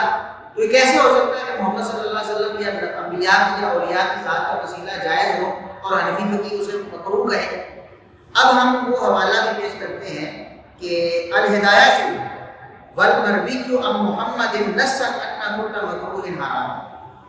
صاحب ہدایہ کہتے ہیں کہ محمد بن حسن شیبانی جو فقہ حنفی کے ایک پائے ہیں، یعنی بہت بڑے امام ہیں، تو سمجھ لیں کہ اگر 3 ستون ہیں فقہ حنفی کے، امام ابو حنیفہ رحمہ اللہ، امام ابو یوسف اور امام محمد بن حسن، تو ان میں سے ایک تو یہ پائے ہیں محمد بن حسن شیبانی، ان سے وہ کہتے ہیں بالنص کے ثابت ہے، صراحت یہ ثابت ہے کہ ہر مکروہ چیز جس کو مکروہ کہتے ہیں امام ابو حنیفہ یا ہم جسے مکروہ کہتے ہیں وہ حرام ہوتی ہے، تو مکروہ حرام ہوتی ہے، یہ بھی ہدایت میں لکھا ہے۔ اور دوسرا ہدایت کا حوالہ میں نے پیش کر دیا کہ دعا میں کسی کا واسطہ، کسی کی ذات کا وسیلہ متفعل کہنا یہ حرام ہے۔ اور دوسرا حوالہ البحر الرائق کا ہے جو شرح منظور دقائق ہے، اور البحر الرائق کے جو مصنف ہیں کوئی عام اور معمولی شخصیت نہیں ہے، ابن نجیم حنفی ہے، ابن نجیم جن کو ابو حنیفہ ثانی کہا کہ فقاہت میں اور مرتبے میں جس طرح امام ابو حنیفہ رحمۃ اللہ علیہ کا مقام ہے، تو گویا کہ وہ ان کے ثانی ہیں، ان کے اسسٹنٹ ہیں، سمجھ لیں کہ ان کے جانشین ہیں، اتنے بڑے وہ فقہاء میں مقام رکھتے ہیں حنفی فقہاء میں، وہ لکھتے ہیں کہ لا یجوز ان یقول بحق فلان ہے، یہ کہنا جائز ہی نہیں ہے۔ تو جو وہاں یکرہ کے الفاظ ہیں نا، ابن نجیم حنفی نے بھی ان کی جو وضاحت کی ہے لا یجوز کے الفاظ سے کی ہے کہ جائز ہی نہیں ہے، یعنی ناجائز اور حرام ہے کسی کا یہ کہنا کہ یا اللہ تجھے تیرے فلاں بندے کا، تجھے تیرے فلاں ولی کا واسطہ ہے تو میری دعا قبول فرما لے، ایسا کہنا جائز ہی نہیں ہے کہ اللہ حق المخلوق علی الخالق۔ کیوں آپ یہ جائز کیوں نہیں ہے؟ صاحب ہدایہ نے بھی لکھا اور ابن نجیم حنفی نے بھی لکھا کہ یہ جائز کیوں نہیں ہے، اس لیے کہ اللہ رب العزت پر کسی کا زور نہیں چلتا، اللہ رب العزت پر کسی کا کوئی حق نہیں ہے، اللہ کے حقوق بندوں پر ہیں، بندوں کا اللہ پر کوئی حق نہیں ہے کہ جس کو جتا کر بندہ کہے کہ میری دعا قبول کر، یا بندہ کہے کہ فلاں کا تیرے اوپر حق ہے اس کی وجہ سے قبول کر، یہ کہنا جائز ہی نہیں، لا یجوز ناجائز ہے اور حرام ہے جس طرح کہ میں نے بتایا۔ علامہ عینی حنفی نے بھی یہ بات لکھی البدایہ شرح الہدایہ میں کہ ابو یوسف نے امام ابو حنیفہ سے پوچھا، امام ابو حنیفہ رحمۃ اللہ علیہ سے پوچھا کہ آپ کبھی کسی چیز کو کہہ دیتے ہیں کہ یہ مکروہ ہے، اس سے آپ کی مراد کیا ہوتی ہے؟ تو امام ابو حنیفہ رحمۃ اللہ علیہ نے فرمایا کہ التحریم، جب مکروہ کہا جاتا ہے تو اس قرآن حرام ہوتا ہے، لہٰذا ہدایہ میں یہ لکھا ہے کہ فقہ حنفی کی معتبر ترین کتاب ہے کہ ایسے دعا کرنا، انبیاء کا، اولیاء کا وسیلہ واسطہ ان کی ذاتوں کا دینا یہ حرام اور ناجائز ہے، بالکل جائز نہیں ہے کہ کوئی مسلمان اس طرح دعا کرے۔ حیرانی کی بات یہ ہے کہ ہمارے حنفی جو احباب ہیں، ہمارے بھائی ہیں، ہمارے دوست ہیں، وہ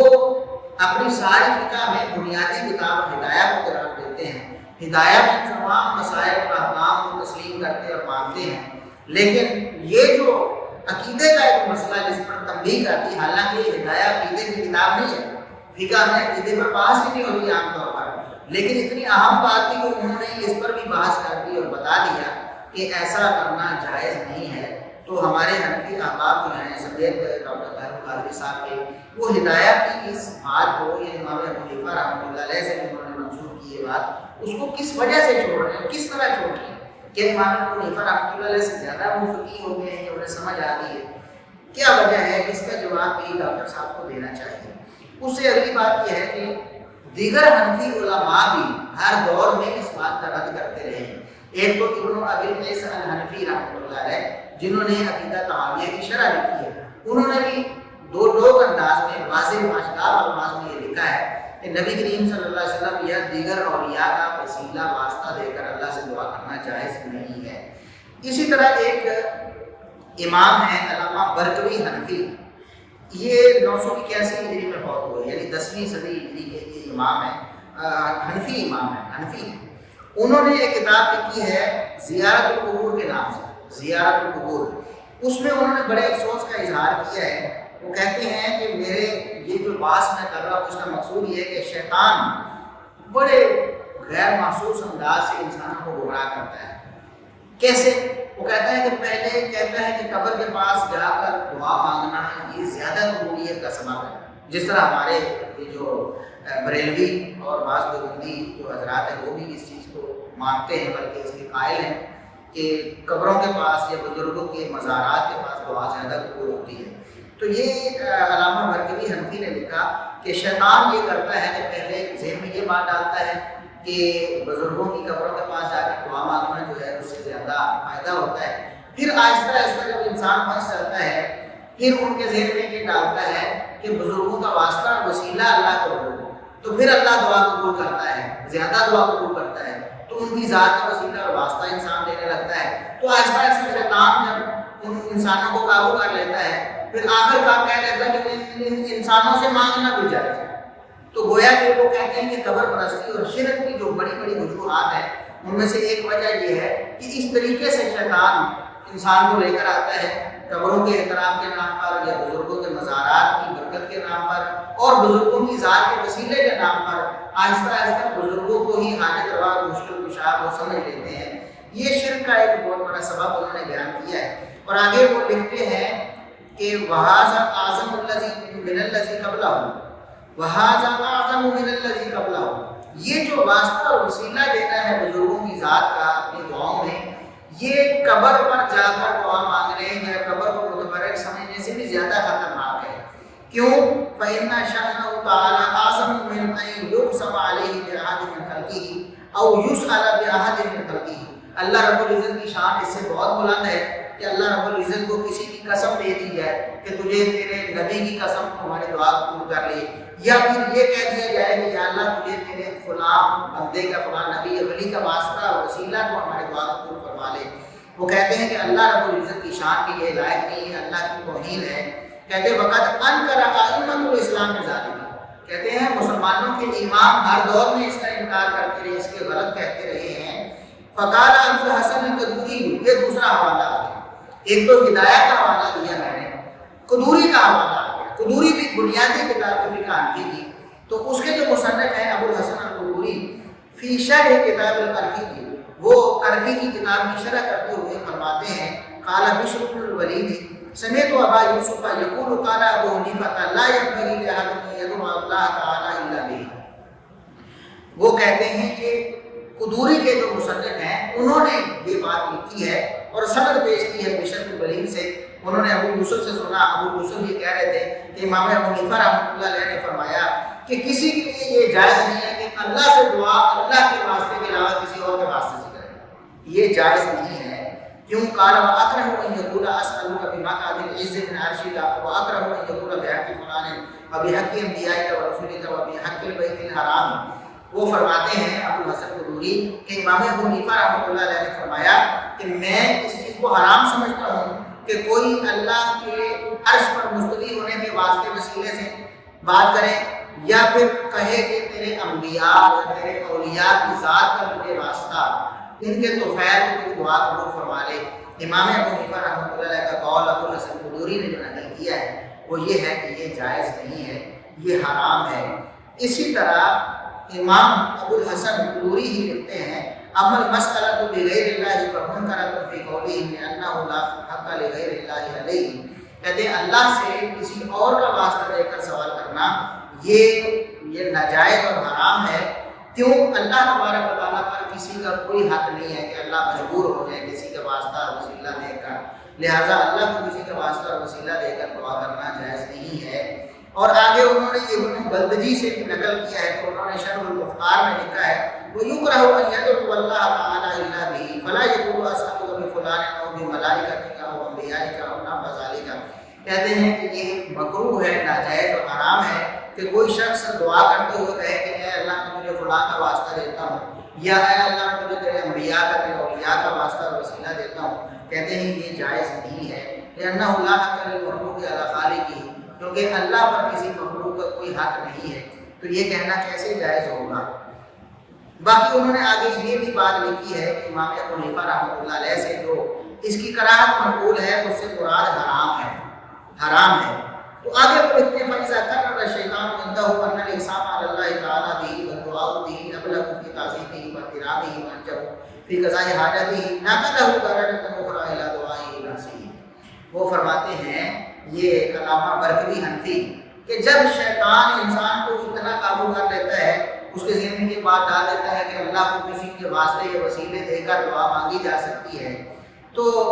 یہ چونکہ اس میں احترام ہے، اس میں عزت ہے بزرگوں کی، جب شیطان یہ بات ان کو بابر بنانے میں کامیاب ہو جاتا ہے، پھر وہ اگلے درجے میں انہیں لے جاتا ہے کہ اس بزرگ سے ہی مانگ لو، کیونکہ اتنا تو بزرگ جو ہے، اتنی تعظیم جو ہے، اتنا احترام جو ہے، اتنی شان اور مقام جو ہے، لہٰذا بزرگ سے ہی مانگ لو، اور وہ سیدھے سیدھے شرک میں چلے جاتے ہیں۔ پہلے تو بدعت میں مبتلا تھے، پھر شرک میں مبتلا ہو جاتے ہیں۔ تو یہ ڈاکٹر صاحب کی خدمت میں کچھ گزارشات تھی عقیدہ توسل کے حوالے سے، وسیلے کے حوالے سے، کہ انہوں نے قرآن کریم کی کچھ آیات پیش کی، حالانکہ ان آیات میں قطعاً ان کے جو مقصود ہے، ان کا جو مفاد ہے وہ ثابت نہیں ہوتا۔ جس وسیلے کو وہ ثابت کرنا چاہتے ہیں، انبیاء یا اولیاء کی ذات کا وسیلہ، وہ اس میں نہیں ہے۔ اسی طرح کچھ روایات انہوں نے پیش کی، آدم علیہ السلام کے وسیلے کی بات کی، جھوٹی روایات تھی۔